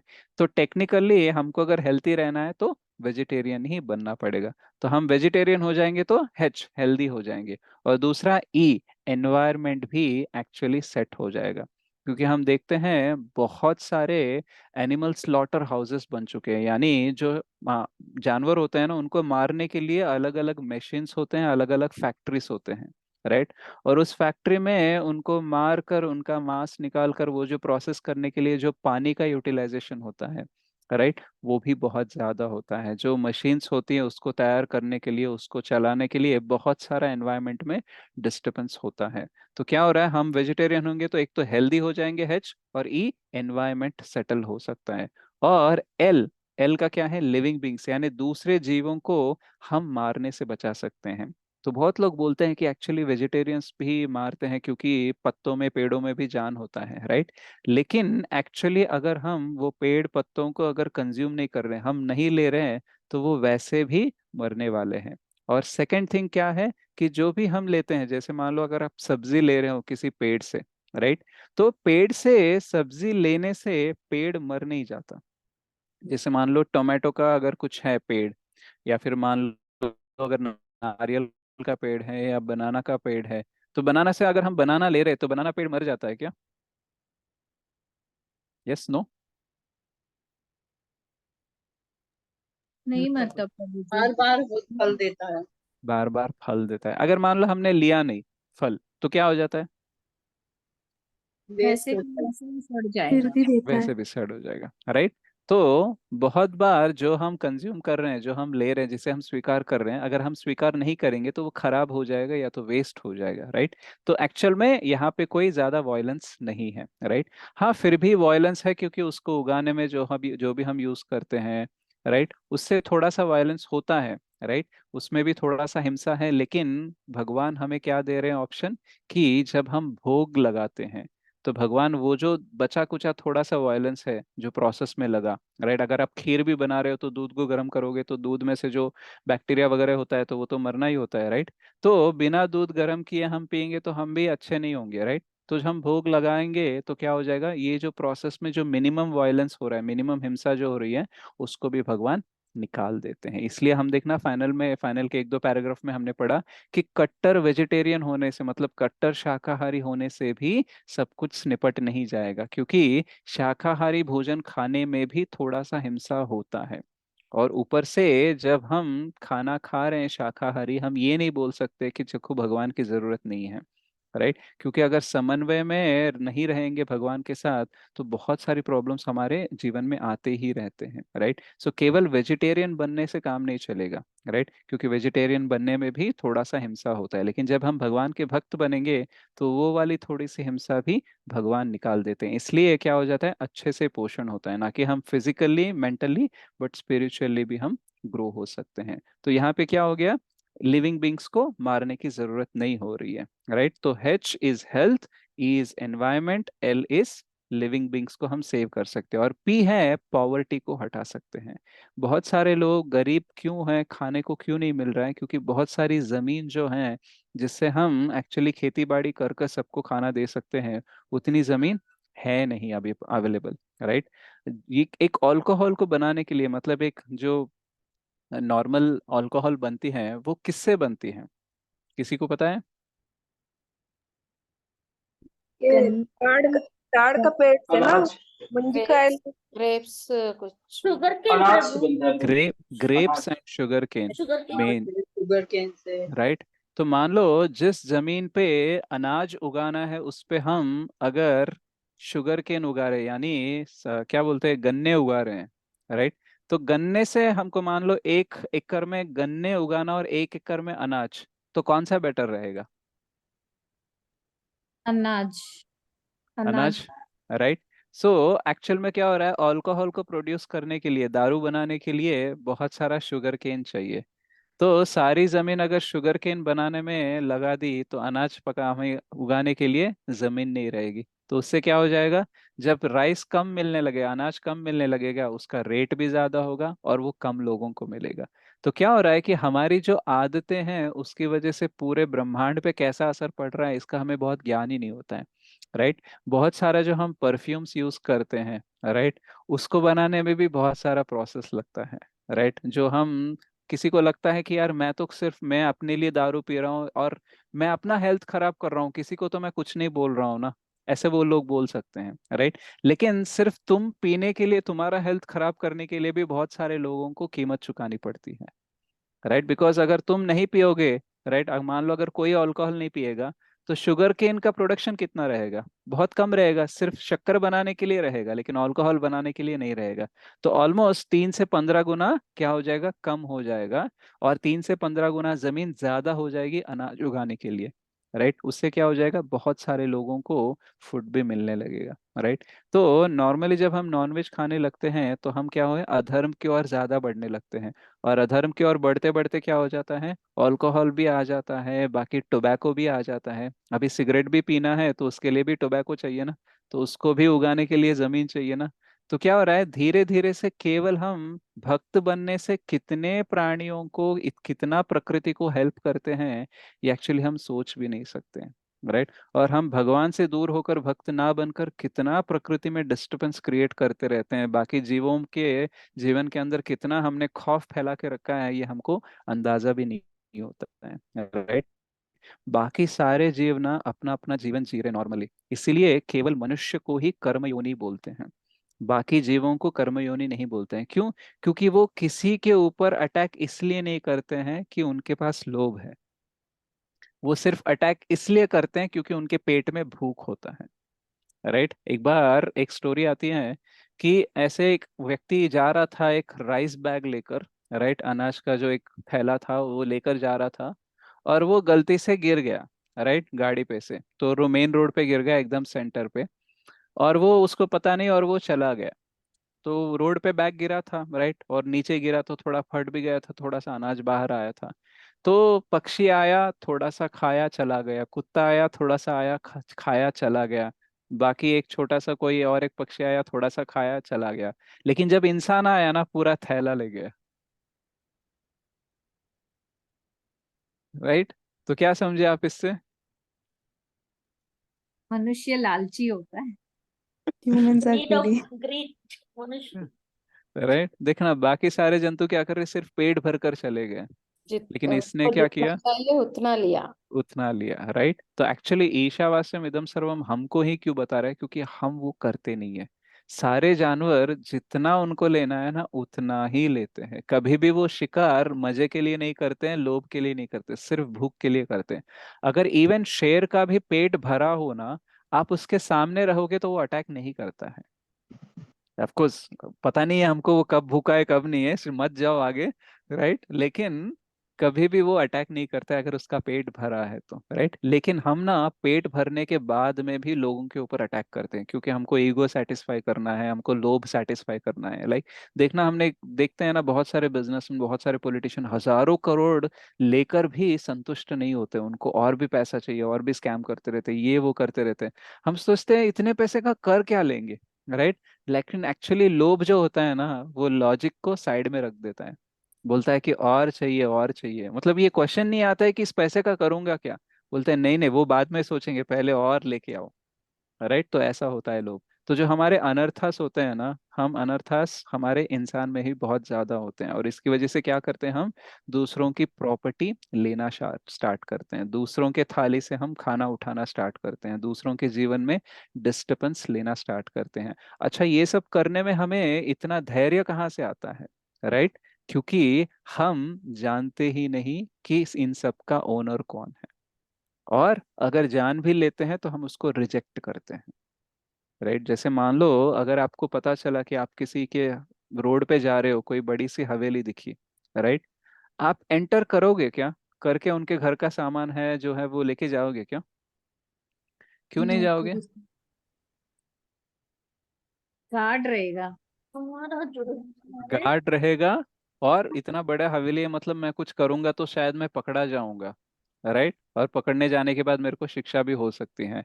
तो क्या है, डर है, क्योंकि पता है कि इस महल का कोई ओनर होगा, इसका कोई गार्ड होगा, इसलिए मेरे को ऐसे एंक्रोच नहीं करना चाहिए, मतलब ऐसे हड़पने का प्रयास नहीं करना चाहिए।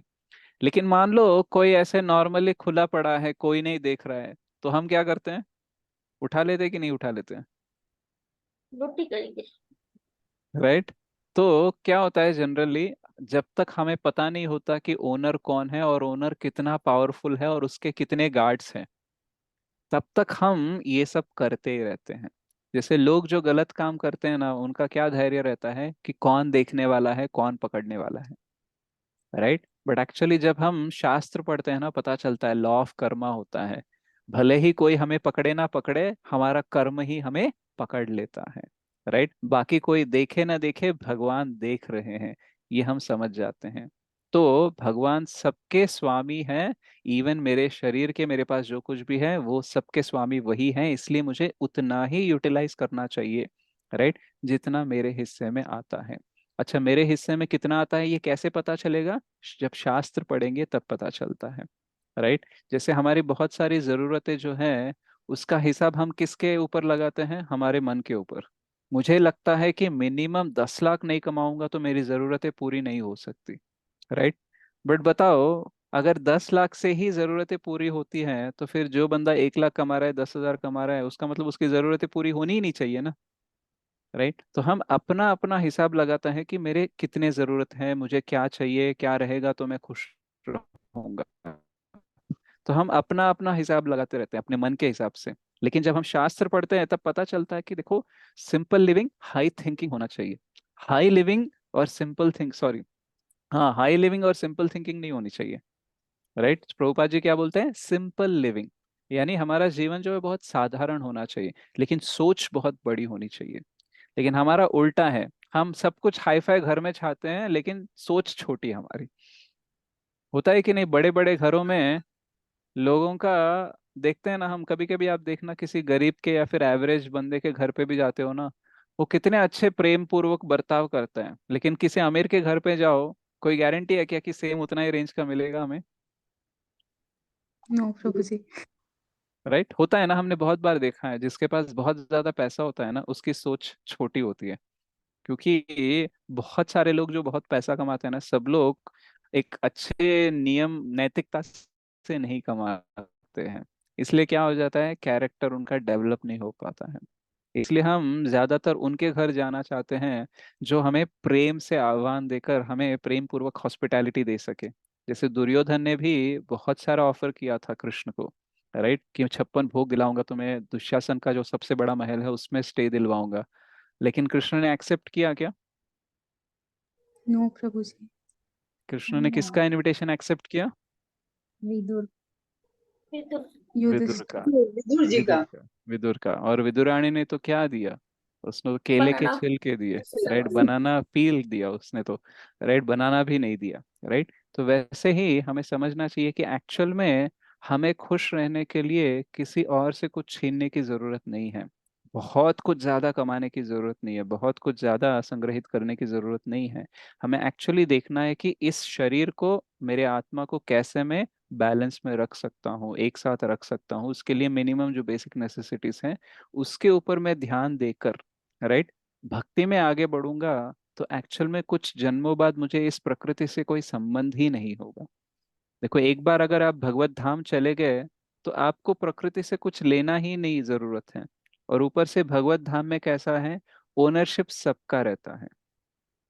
भौतिक जगत में ये एरिया तुम्हारा, ये एरिया तुम्हारा, ऐसा रहता है, राइट?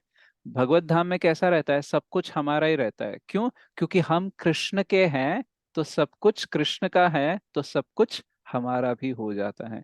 और हम कोई भी चीज वहां पे कृष्ण के अतिरिक्त, मतलब कृष्ण को छोड़कर यूज नहीं करते हैं। जो भी हम करते हैं, कृष्ण के लिए ही यूज करते हैं, इसलिए वहां पे प्रोप्रेटरशिप का कोई क्वेश्चन ही नहीं आता। लेकिन यहाँ पे क्यों आता है? क्योंकि बहुत सारी चीजें हम कृष्ण के लिए नहीं, अपने लिए यूज करते रहते हैं, राइट? तो एक बार एक इंडस्ट्रियलिस्ट था, एक बड़ा बिजनेसमैन था, तो वो प्रभुपाद जी को मिला। तो प्रभुपाद जी ने पूछा तुम क्या करते हो, तो बोला कि मेरा ऐसा ग्लास का बिजनेस है। तो प्रभुपाद जी बोले ग्लास किससे बनता है, तो उसने बताया कि सिलिका ये उससे बनता है। तो प्रभुपाद जी बोले वो सब तो कृष्णा से आता है, तो मतलब ये फैक्ट्री भी कृष्णा का हो गया, तो तुम्हारा फैक्ट्री कैसे हो गया ये, इसका मतलब है तुम चोर हो। तो ये सोचा कि प्रभुपाद जी बट मैं डोनेशन भी देता हूँ थोड़ा कृष्णा कॉन्शियस के लिए मेरे फैक्ट्री से। तो बोले ठीक है तुम छोटा चोर हो, राइट, क्योंकि तुम देते हो, राइट। लेकिन हमेशा हमें समझना चाहिए कि हम चोरी है, राइट। क्यों हम सिर्फ लेते हैं और उसी से कुछ देकर बोलते हैं कि देखो मैंने दिया है। एक तो तुम्हारा था नहीं, ऊपर से तुमने उसमें से कुछ दिया और उस पे भी तुम जमा रहे हो अपना हक कि ये देखो मैंने दिया है। तो हम क्या है, धीरे धीरे से हम बड़े चोर से छोटे छोटे चोर बनकर भगवान के जब दास बन जाएंगे ना, तभी हमारी चोरी चकारी सब कुछ कम हो जाएगा, राइट। तो यहाँ पे ईशावास्यम ये जो वर्स है, तो ये हमें क्या सिखा रहा है कि हम इस जगत में इसलिए नहीं आए हैं कि हम इसका भोग करें, या फिर यहाँ पे दूसरों को डिस्टरबेंस क्रिएट करे, या फिर प्रकृति में कोई डिस्टरबेंस क्रिएट करे। हम यहाँ पे आए हैं ताकि इस प्रकृति को यूज करके इतना ही यूज करें जितना हमें यहाँ से निकलने के लिए हेल्पफुल हो जाए, राइट। क्योंकि ज्यादा यूज करेंगे तो यहाँ पे ही अटक जाएंगे। एक बार एक व्यक्ति ने मुझसे सवाल पूछा था, गीता संदेश का जब कोर्स चल रहा था, तो बोला कि प्रभु जी मैं तो धर्महित होकर अच्छे से जी रहा हूँ, मैं किसी को कुछ दुख नहीं दे रहा हूँ, और मैं अपनी कमाई से ही खा रहा हूँ, अपने बीवी बच्चों का अच्छे से ख्याल रख रहा हूँ, तो एक नैतिक जीवन जी रहा हूँ, तो क्या मुझे भक्ति करने की जरूरत है, राइट। तो आपको क्या लगता है, अगर कोई ऐसा जी रहा है तो उसको भक्ति करने की जरूरत है या नहीं है? बिल्कुल है। प्रभु जी। हम्म। है भक्ति भक्ति करना करना प्रभु जी। इससे जरूरी है, क्यों? क्योंकि कितना भी नैतिक जीवन जीते हो, तुम्हारे जीवन जीने में जो हिंसा चल रही है, राइट, उससे कौन छुटकारा दिलाएगा तुमको?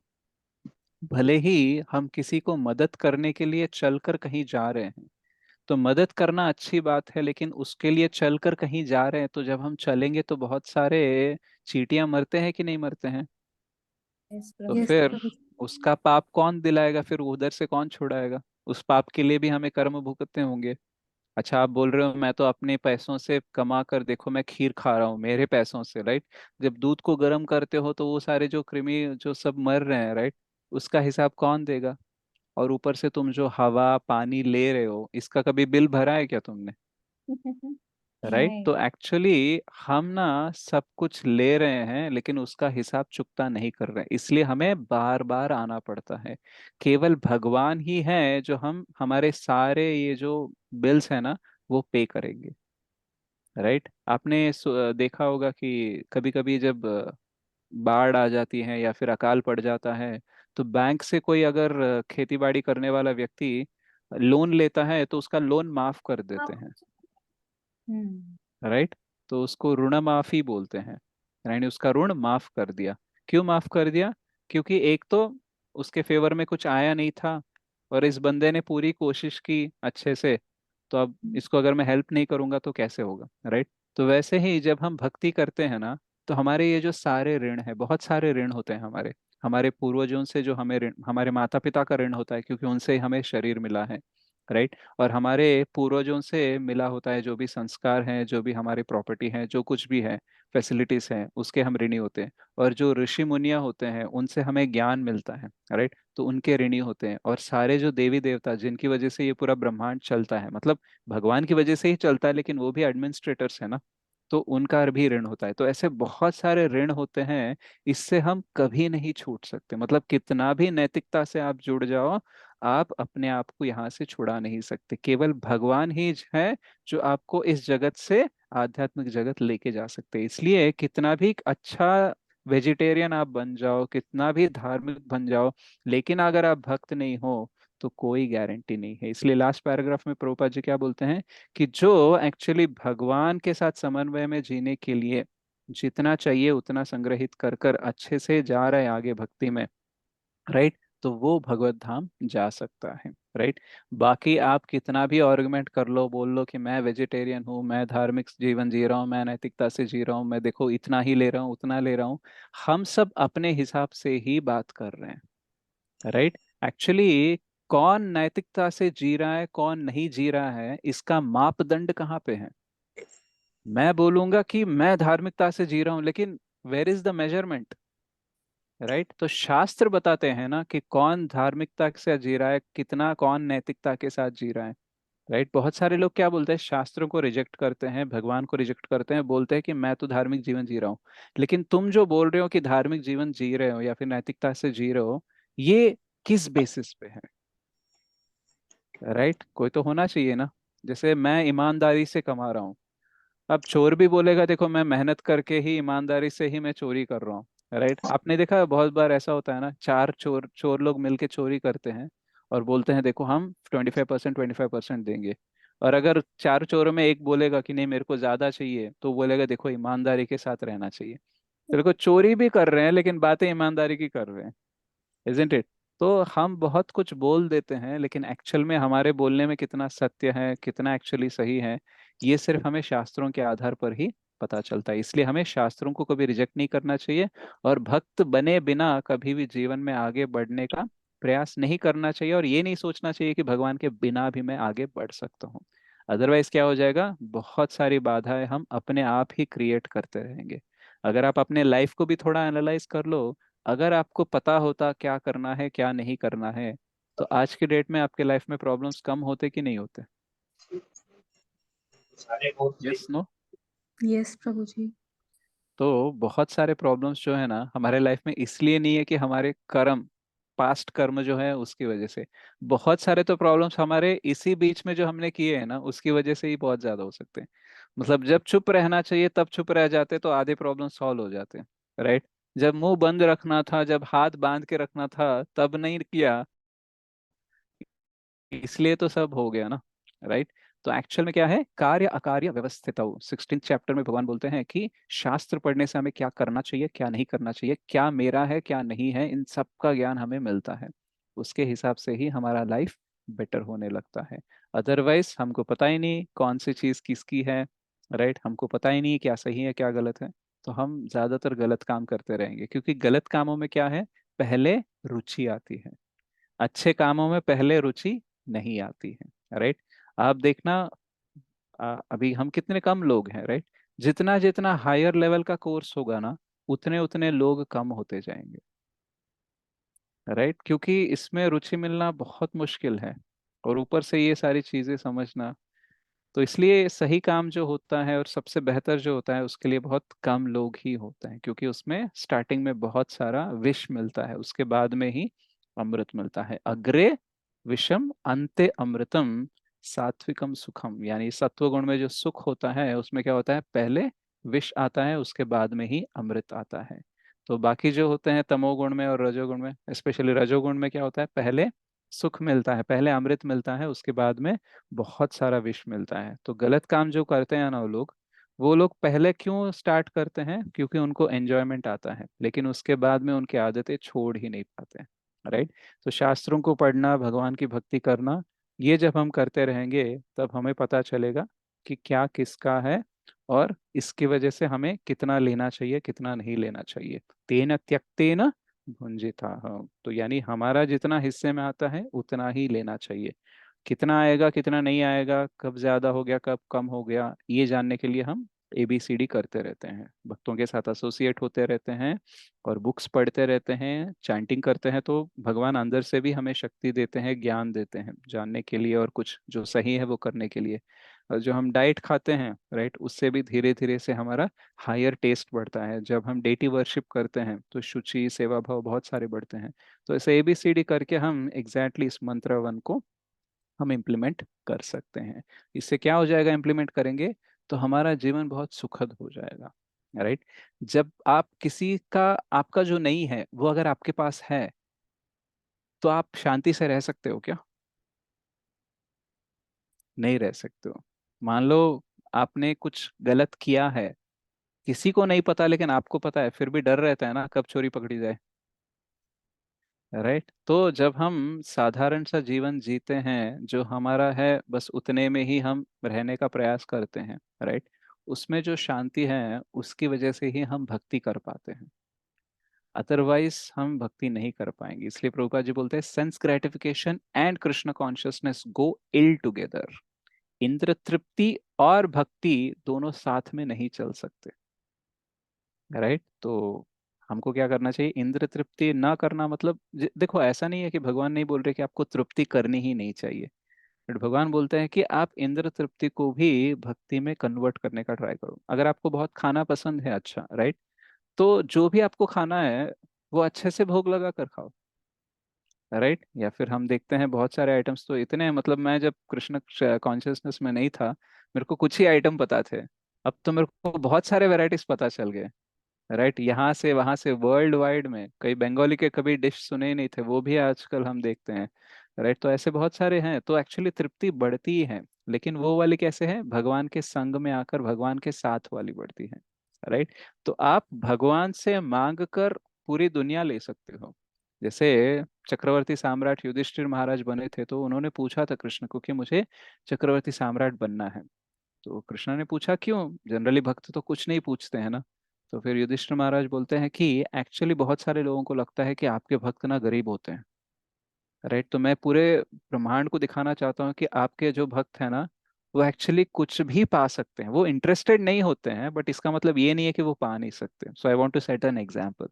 तो इसलिए भगवान ने उनको चक्रवर्ती सम्राट बना दिया, राइट। तो यानी उनके हिस्से में थोड़ा ही आता था, लेकिन भगवान से पूछकर उन्होंने पूरी दुनिया भी ले ली, तो दैट इज फाइन, राइट। कभी हम किसी के घर में जाते हैं ना, तो हमको पूछना चाहिए कि उनका शैम्पू साबुन यूज कर सकते हैं कि नहीं कर सकते हैं, राइट। तो चलो ये है तो हम सवाल हमारा ही है, हम हमको कभी ऐसा सोचना नहीं चाहिए, right. So can I use this, can I, वो एक बहुत ही अच्छा एटीट्यूड होता है, राइट। वो एक्चुअली आप बताओ, कभी आप रिश्तेदार के घर जा रहे हो, अगर आप पूछोगे कि क्या मैं शैम्पू यूज कर सकता हूँ, तो किसी ने कभी मना किया है क्या, नहीं, राइट। तो जनरली अगर हम ओनर से पूछते हैं ना तो कोई मना नहीं करता है इन जनरल। तो वैसे ही जब हम भगवान को पूछते हैं ना कि ये चाहिए वो चाहिए, राइट, और हम भगवान को दिखा कर ले रहे हैं, तो वो कभी रिजेक्ट नहीं करते।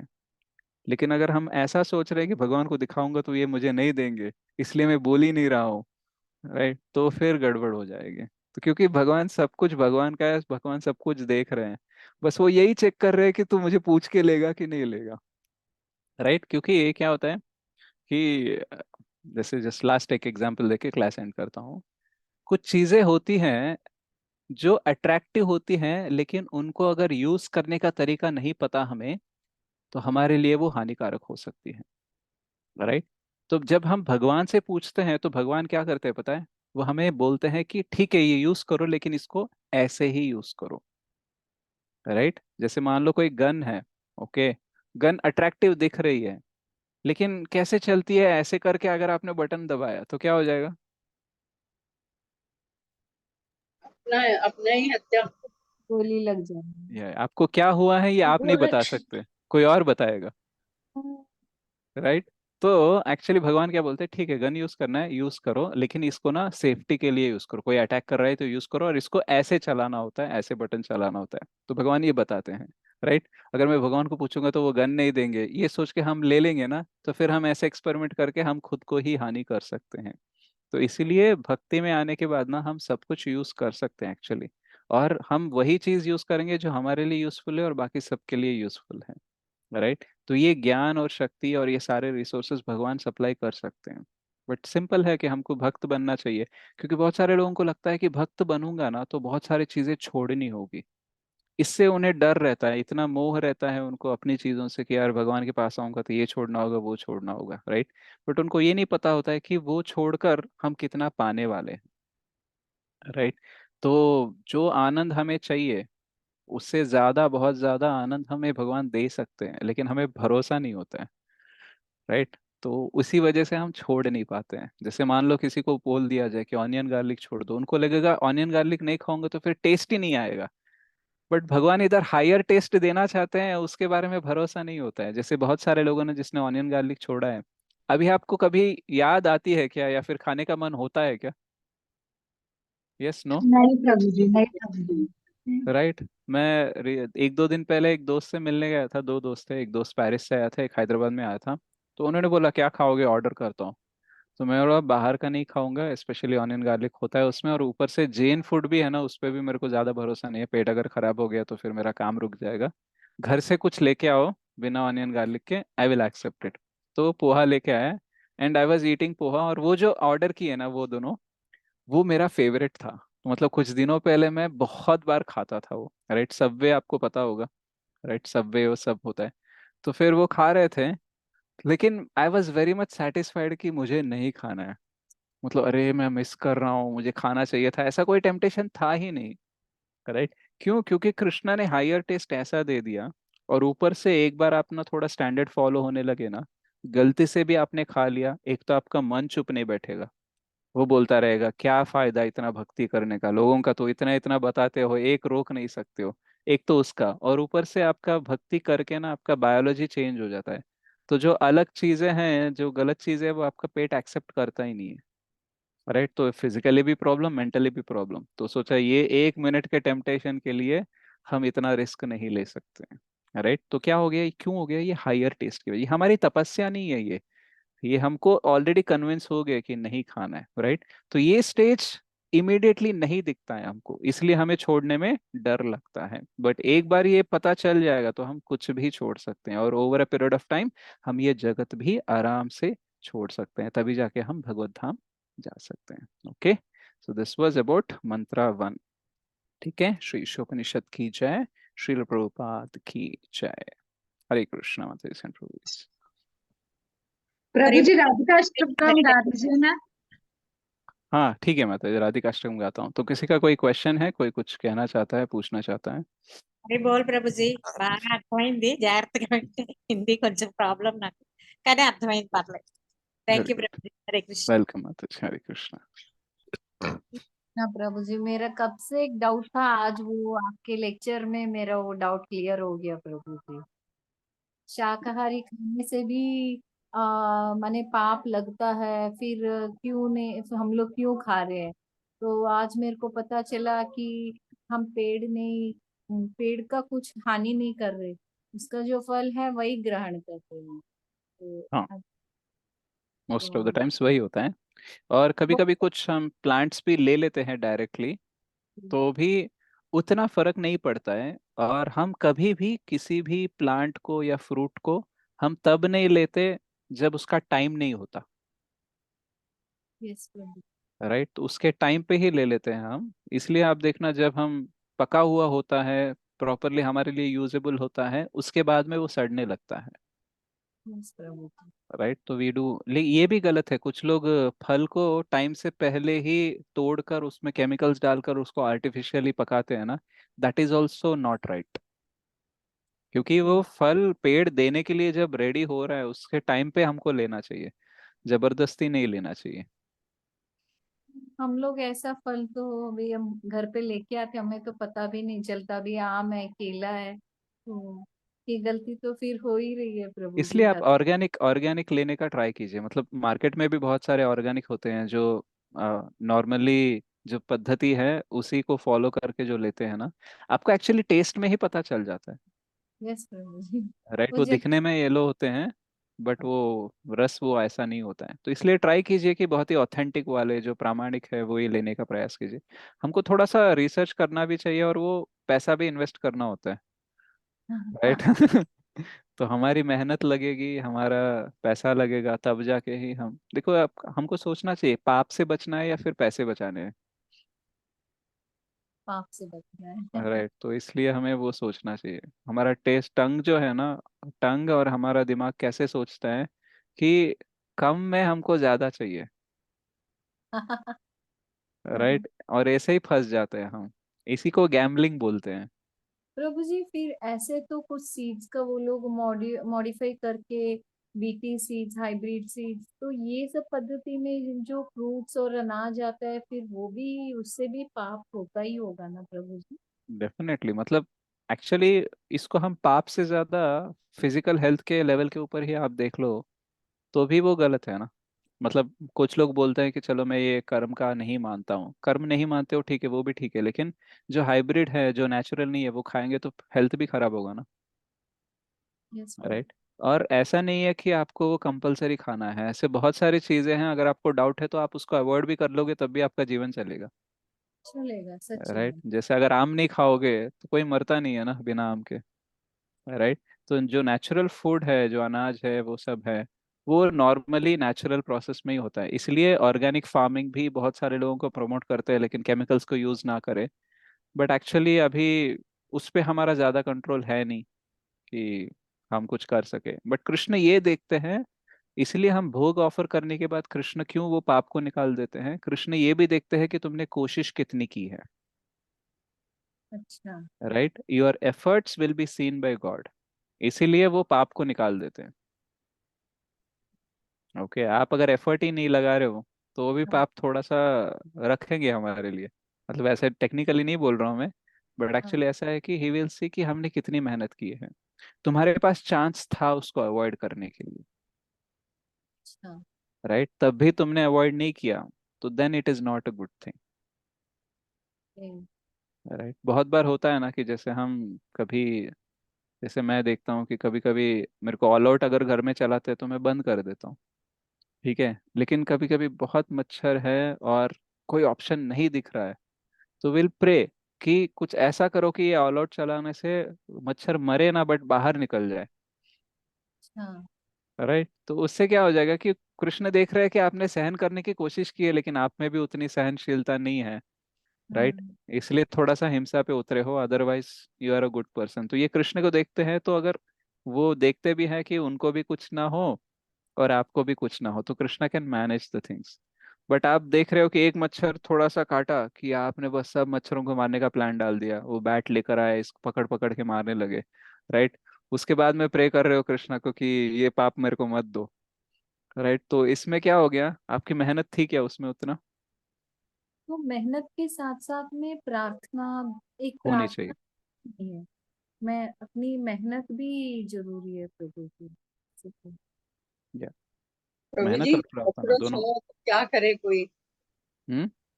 कॉकरोच हो तो क्या करे कोई? एक्चुअली क्या बोलते हैं कि नीटनेस रखना चाहिए घर में, स्वच्छता रखनी चाहिए, शुचि रखनी चाहिए, ताकि इसका सृजन ज्यादा ना हो।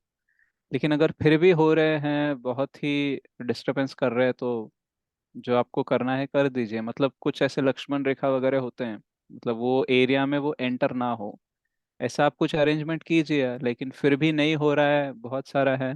क्योंकि क्या होता है आज के डेट में ना, हम लोग बहुत सारे क्लोज्ड हाउसेस में, मतलब अपार्टमेंट्स में, इसमें उसमें रहने लगे हैं ना। तो मतलब हम मेरे भी यही कितना, प्रॉब्लम है apartment कितना की। भी हम नीट रखे, बाकी बाजू वाला नीट नहीं रखेगा, तो कहीं ना कहीं से कुछ ना कुछ एंटर हो ही जाते हैं।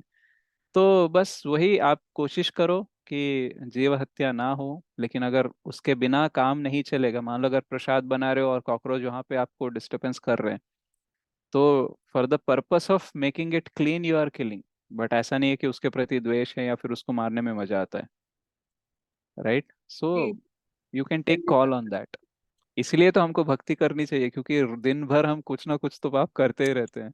रात को सोने के टाइम पे ना प्रार्थना करनी चाहिए कि भगवान, मैंने कोशिश की है कि जीव हत्या कम करने की, वैष्णव अपराध कम करने की, लेकिन कुछ ना कुछ तो हो गया होगा डेफिनेटली, नोइंगली और अननोइंगली। तो मुझे शक्ति दीजिए, ज्ञान दीजिए, ताकि ये मैं कम करूं। और सिचुएशंस भी ऐसी क्रिएट कीजिए ताकि मैं इसको ये करना ना पड़ूं। तो धीरे धीरे से ये सिचुएशंस कम हो जाएगी आपकी।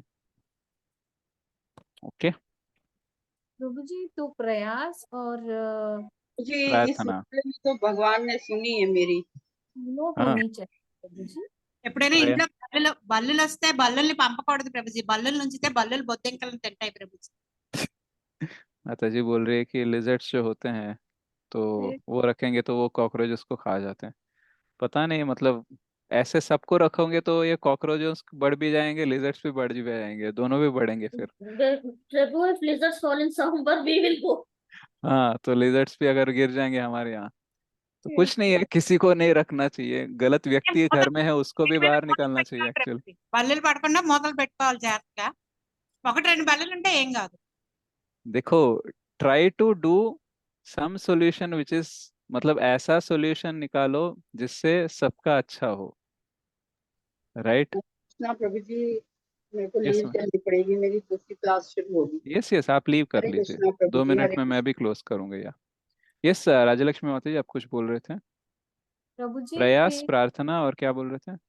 ना और सहनशीलता तीनों रखनी चाहिए प्रभु हाँ, जी। रखनी चाहिए। यस। हमेशा और भक्ति प्रयत्न तभी बढ़ेगा जब आपके पास सहनशीलता है। शीलता। या और उसके बाद में प्रार्थना करनी चाहिए, क्योंकि हम अपने बलबूते पे सब कुछ नहीं कर सकते। ओके। क्योंकि गुस्सा आ जाता है ना एक चीज को, ऐसे कुछ अनचाही इस चीज को देखते ही गुस्सा आ जाता है, चीखी करके स्वभाव हो जाता है, तो वहां पे तो द्वेष पैदा हो ही गया ना फिर प्रभु नहीं, जी। गुस्सा आया क्यों? क्योंकि आप अपने आप को स्वामी समझ रहे हो। ये आप, हमारा फर्स्ट मंत्र जो है ना, वही बोल रहा है कि हम स्वामी नहीं हैं। राइट। गुस्से का मेन रीजन ये होता है कि सब मेरे हिसाब से होना चाहिए, तुम्हारे हिसाब से होना चाहिए, मतलब तुम स्वामी हो क्या? नहीं प्रभु जी, तो आप बिल्कुल। देखना, सोच लेना, आप जब भी गुस्सा आएगा ना, ये क्वेश्चन पूछ लेना, इस गुस्से का क्या रीजन था? कि मैं सोच रहा था कुछ और कुछ और हो गया, मैं चाहता कुछ था कुछ और हो गया, तभी तो गुस्सा आता है ना। हाँ प्रभु जी। मतलब जो मैं चाहता हूँ वो हो जाए, इसका मतलब ये है कि मैं अपने आप को भगवान समझ रहा हम्म, हूँ।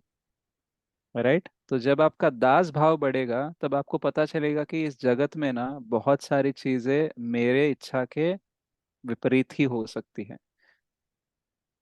मैं बोल सकता हूँ कुछ होने के लिए, प्रार्थना कर सकता हूँ कि कुछ ऐसे हो जाए, बट कोई गारंटी नहीं है कि वो वैसे ही होगा। मैं अपने बच्चे को बोल सकता हूँ कि ये ऐसे करो, बट करना नहीं करना वो भी जीव है, उसके पास भी स्वेच्छा है ना। राइट, उसके बिल्कुल। भी कर्म है। तो वो करेगा नहीं करेगा पता नहीं, तो करने का प्रयास, वो करने के लिए, अच्छा करने के लिए हमको सुविधाएं देनी चाहिए, ज्ञान देने का प्रयास करना चाहिए, बट गुस्सा नहीं होना चाहिए वो कर रहा है ऐसे। राइट। गुस्से को हमें यूज करना चाहिए चीजें ठीक करने के लिए, लेकिन बहुत बार हम गुस्से को यूज नहीं करते, गुस्सा हमें यूज करता है। तो ये प्रॉब्लम है। जो बहुत सारे महान भक्त होते हैं, शुद्ध भक्त होते हैं, वो गुस्से को यूज करते हैं। लेकिन हमारे इसमें क्या हो जाता है, हम जिम्मेदारी के नाम पे गुस्से के द्वारा यूज हो जाते हैं। हम यूज नहीं करते गुस्से को, we don't use anger, anger uses us. Yes right. Prabhu. तो वो प्रॉब्लम हो जाता है, इसलिए मैक्सिमम गुस्सा नहीं करो, और समझ जाओ और दूसरों को भी समझाओ। मैं बोलता हूँ अपने बेटे को कि देखो, ये मैं अलग तरीके से भी बोल सकता हूँ, गुस्सा करके, मार के, बट उस वो मुझे करना नहीं है, इसलिए मैं बोल रहा हूँ, तो अभी सुन लो। राइट। तो ये क्या है, गुस्सा आप यूज करने का प्रयास कर रहे हो, ऑप्शन दे रहे हो कि देखो मैं गुस्सा करके भी ये काम करवा सकता हूँ, बट नहीं करना चाहता हूँ। इसका मतलब गुस्सा आपके कंट्रोल में है या आप गुस्से के कंट्रोल में हो? गुस्सा कंट्रोल में है मेरे। Exactly right. लेकिन आपने चिल्ला दिया, मार दिया, सब कुछ हो गया, उसके बाद में बोल रहे हो कि देखो तुम्हारी वजह से मुझे ये करना पड़ रहा है, तो इसका मतलब है गुस्से ने आपको यूज कर लिया है। Control. Right. Okay, yes Saroja Bhandari Mata ji, one last question, then will close by Hare singing Krishna Radha Prabhu Ashtakam. Ji, प्रणाम हरे कृष्ण माता जी, दंडवत प्रणाम। Prabhu ji. After yatra, how are you Prabhu ji? Good Mata ji. Blissful. Yes, Prabhu ji recently Shri Krishnashtami को मैं एक ओनली एक रो वन रो एक लाइन की क्या बोलते कंठी माला पहनी थी। हरी हरी बोल, वेरी नाइस माता जी। Thank you Prabhu ji. तो मेरी एक डाउट है कि कभी कभी मूवीज या सॉन्ग्स मूवी सॉन्ग्स कभी कभी हम्म। देख सकते हैं या नहीं ठीक है, मतलब माला में? एक्चुअली जनरली क्या है कि हमको मूवीज या फिर कोई भी बॉलीवुड टॉलीवुड कोई भी सॉन्ग से वो सुनने नहीं चाहिए, हम्म। बिकॉज हमारा मन जो है ना, कहाँ से क्या उठा लेगा पता नहीं है। या ऑफ कोर्स राइट। राइट। इसीलिए हम उसको अवॉइड करने के लिए बोलते हैं। एंड अभी जब हम बोलते हैं कि देखो अंते नारायण स्मृति होनी चाहिए, और निश्वासे ना ही विश्वास कदा वृद्धो भविष्यति, कीर्तनीय मतो बाल्याद हरे नामेव केवलम, यानी हम श्वास ले रहे, श्वास छोड़ने का गारंटी नहीं है। तो हम हम्म। कब हमारी मृत्यु हो सकती है पता नहीं, इसलिए अगर हम मूवी देख रहे हैं उस टाइम पे मृत्यु हो जाएगी तो कौन याद आएगा? राइट। या maybe sounds silly question but Prabhu ji 100 में एक बार लाइक नहीं नहीं, लाइक वही दैट। नहीं, मेरा आंसर आप पूरा सुन लो कि या ओके। जनरली इसलिए हम अवॉइड करने के लिए बोलते हैं। बट एक्चुअली ये भी हमें समझना चाहिए कि वो अवॉइडेंस इमीडिएटली नहीं होता है। तो आप क्या कर सकते हो, आपका क्वालिटी चेंज करो, कि आप जो मूवी देख रहे हो, जो गाना सुन रहे हो, तभी सुनो अगर उसमें कुछ यूज है, समथिंग लर्निंग होना चाहिए। जैसे मूवीज तो बहुत तरीके के होते हैं, but some movies are like some good message can come. And actually ये जो मूवीज है ना, पहले क्या होता था, movies is a part of entertainment. तो इवन हमारे परंपरा में, हमारे वैदिक शास्त्रों में भी एंटरटेनमेंट का एक पोजीशन है, जैसे नाट्य शास्त्र बोलते हैं। तो तब नाटक करते थे, तो entertainment is a part of life.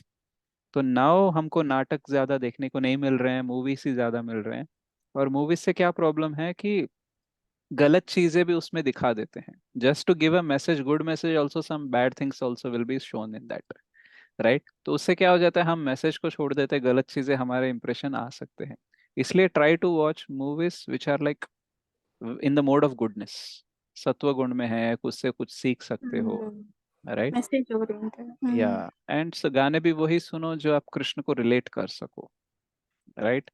So try to improve your taste in that also. Don't watch anything and everything just for the sake of entertainment, but try to watch, right? Actually मैं ये सब क्यों बोल रहा हूँ, क्योंकि I am also not out of this completely. मैं बहुत यार देखता था प्रभु, मूवीज। आप हाँ, माला पहनने के बाद मूवी सॉन्ग्स देखे तो गिल्टी गिल्टी गिल्टी फीलिंग नहीं, लाइक दैट। एक्चुअली क्या होता है कि हम ज्यादा उसका कुछ हवा बना के रखते हैं ना, कि अरे मुझे ये नहीं करना चाहिए, ये नहीं करना चाहिए, तो हम ज्यादा करने लगते हैं, राइट। हमको सिर्फ ये सोचना चाहिए कि क्या करना चाहिए। ओके अभी देखो, मान लो अगर मैं ये एक सॉन्ग नया आया है, मेरे को भी पसंद आया, ठीक है, मैं 2-3 बार सुना, उसके बाद में मैं क्या सोचा, इस गाने को मैं सीख भी लूंगा तो किसके सामने गाऊंगा, राइट। क्योंकि सारे डिवोटीज है, उनको थोड़ी ना इंटरेस्ट होगा। अगर वो मेरे लिए रेस्पेक्टफुली वो सुनना भी चाहते हैं, तो उनसे क्या प्यूरिफिकेशन मिलेगा उस गाने से, ना मुझे मिलेगा ना उनको मिलेगा। सो आई फील लाइक यार, इससे अच्छा है कि कुछ मैं और कीर्तन सुन के, कितने सारे कीर्तन है मेरे को सीखना है, मैं पेंडिंग रखा हूँ, तो उस पर ज्यादा फोकस करते हैं ना। इट्स तो धीरे धीरे से ऐसा आपका वो छूट जाएगा। It is an organic way of living the things, right. Movies भी है, मान लो अगर 2-3 घंटे स्पेंड करना है, फर्स्ट थिंग तो recently last few months I am saying कि मैं मूवीज देखने के लिए टाइम भी निकालता हूँ ना, तो फिर थोड़ी देर में ही फ्रस्ट्रेट हो जाता हूँ कि यार क्या देख रहा हूँ मैं, मतलब या कुछ यूज ही नहीं है, राइट, सब कुछ झूठ ही तो है, इजंट इट। तो जब हमको भागवत कथा में रुचि नहीं होती है ना, तो मूवीज में रुचि होती है। तो the indication that we are still interested in movies because Bhagavat Katha ruchi is not yet developed. Okay, so it will go away, it will go away, but जब ज्यादा गिल्ट फीलिंग मत होना, क्योंकि mind will use this guilt feeling, ये guilt वाला feeling है ना, इसको यूज करके हमें कृष्ण से दूर करता है। बोलेगा अगर यही करना है, कंठीमाला क्यों पहनी है, निकाल दो, राइट। यही करना है तो जब क्यों करना है, जब बंद कर दो। सो धीरे धीरे से आपका जो गिल्ट फीलिंग है ना, उसको कृष्ण को दूर करने के लिए यूज करेगा, right. You can see we are all uncultured untrained human beings. हमारी कोई संस्कृति नहीं है, हमारा कोई ट्रेनिंग नहीं हुआ है भक्ति के लिए, इसलिए हम ऐसे हैं। हर बार हम अपने मन के ही करके आ रहे हैं, इसलिए थोड़ा सा टाइम लगेगा। Be practical and be patient and have faith in Krishna. Krishna को बोलना चाहिए, कृष्णा मेरे को तो टेस्ट वैसे नहीं है, करना नहीं चाहता हूँ, लेकिन बिकॉज ऑफ पास्ट इंप्रेशंस मेरे को करने का मन हो रहा है, but please give me the strength and intelligence, ताकि ये मैं चीजें करना बंद कर दूँ। इसको पता है, शास्त्र पढ़ रहा हूँ, ये यूजफुल नहीं है, फिर भी मेरे को देखने का मन करता है, करने का मन करता है। I don't want to do this. तो Krishna will gradually give you higher taste and आपको छोड़ने के लिए हेल्प करेंगे। As you said Prabhu ji, इसका आने के बाद मूवीज तो मैं बंद कर चुकी हूँ पक्का 100%, बट बॉलीवुड टॉलीवुड सॉन्ग्स कभी ना कभी तो देखती हूँ। बिकॉज वो होता है हमको, क्योंकि टेस्ट रहता है, but try to relate that also with Krishna. कोई अगर किसी नॉर्मल इंसान के लिए इतना लिख सकता है, तो फिर रियल हार्ट में रियल लव जो होता है कृष्णा के लिए भक्तों के, इसमें तो कितना डीप फीलिंग होगा, right? Right. So try to relate in that way. Take everything towards Krishna, then you can leave it very easily. But if you see like this is different from Krishna, तो बहुत मुश्किल हो जाएगा। Oh yes, yes. Way of thinking. Way of Right. thinking change करना पड़ेगा, then Yes, things will change. yes, Okay. Prabhuji. Yeah, yeah. Thank you Prabhu ji. मैं तो आपके आने के लिए वेट कर रही थी इस क्वेश्चन के लिए। क्वेश्चन के लिए। Thank you so much Prabhu ji. Hare welcome Krishna. Mata ji, Hare Krishna. By the way, I am not recommending you to watch movies और लिसन टू द सॉन्ग्स, वरना ये रिकॉर्डिंग में डाल दूंगा, बोलेंगे श्रेयस प्रभु सबको ऐसे इंकरेज कर रहे हैं। मैं बोलता हूँ छोड़ दो, लेकिन जब आप छोड़ नहीं सकते हो तो धीरे धीरे ऐसे छोड़ सकते हो। That is what I am trying to say. Gradually तो हो सकती है प्रभु जी। नो इट्स हाँ, नॉट दैट मच हॉट। या तो हो जाएगा। आप अच्छे से चैंटिंग करो, ABCD अच्छे करोगे ना, तो बाकी सब कुछ छूट जाएगा आराम से। Okay, yes Prabhu ji. या तो thank you will, Prabhu. Thank you Mata ji. So now I will sing Radhashtakam and then we will close the class.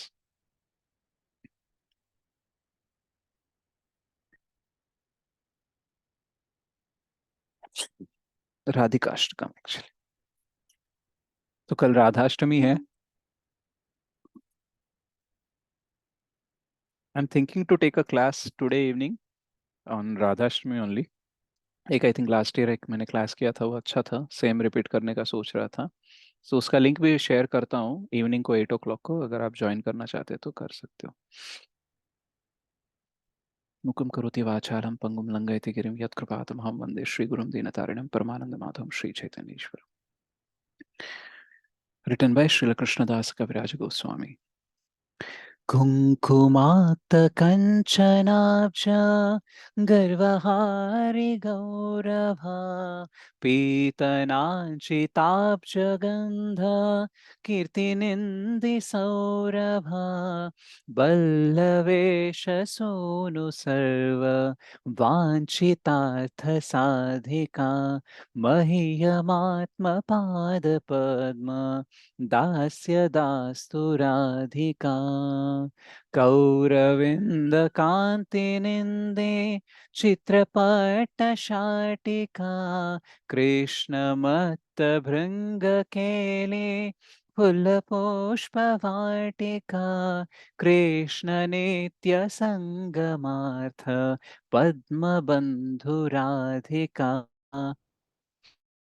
मह्यमात्मपादपद्म दास्य दास्तु Radhika सौकुमार्य सृष्टपल्ला वालिकीर्तिनिग्रहा चन्द्रचन्दनोत्पलेन्दु सेव्यशीतविग्रहा स्वाभिमर्शवल्लवीश कामतापवाधिका मह्यमात्मपादपद्म दास्य दास्तु Radhika विश्ववन्द्ययौवताभिः वन्दितापि या रमा रूपनव्ययौवनादि सम्पदानयत्समा शीलहार्दलीलया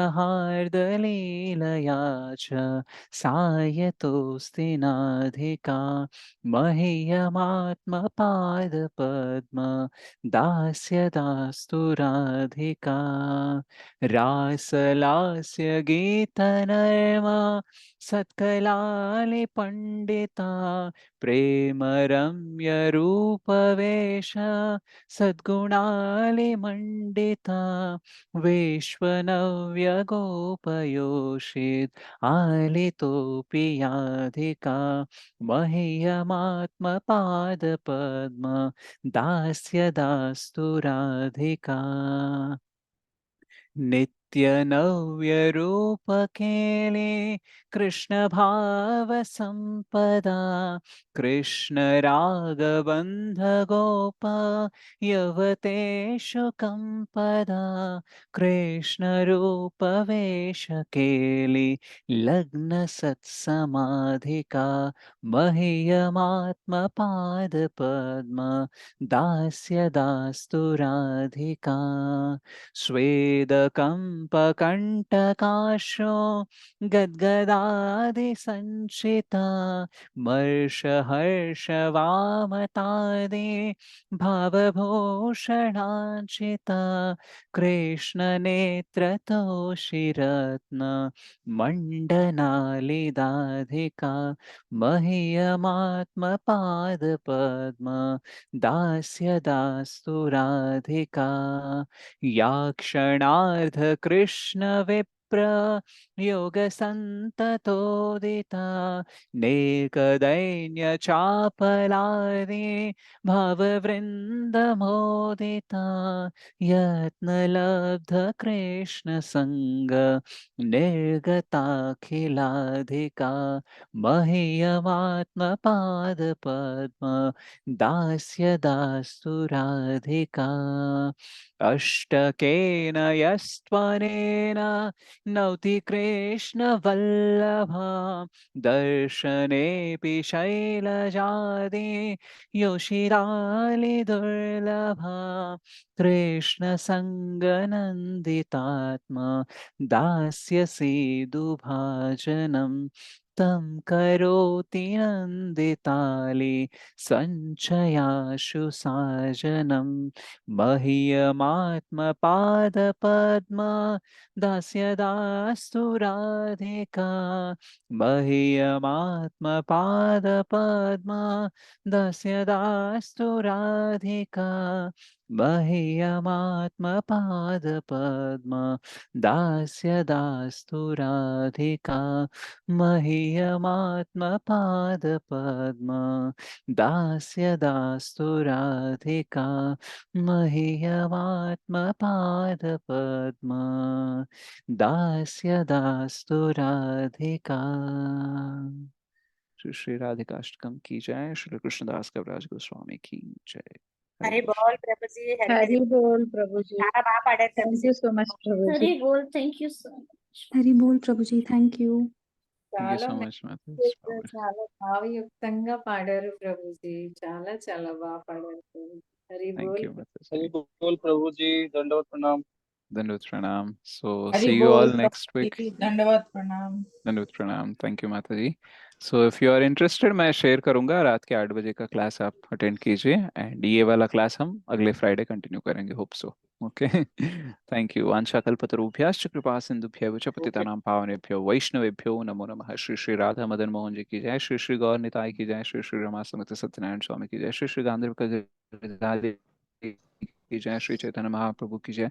श्री श्री जगन्नाथ बल्लभ सुभद्रा माई की जय। श्री श्री उपनिषद की जय। श्री प्रभुपाद की जय। हरे कृष्णा। धन्यवाद प्रणाम। कृष्ण प्रभु जी, श्री हर्ष प्रभु जी की जय। श्री प्रभुपाद की जय।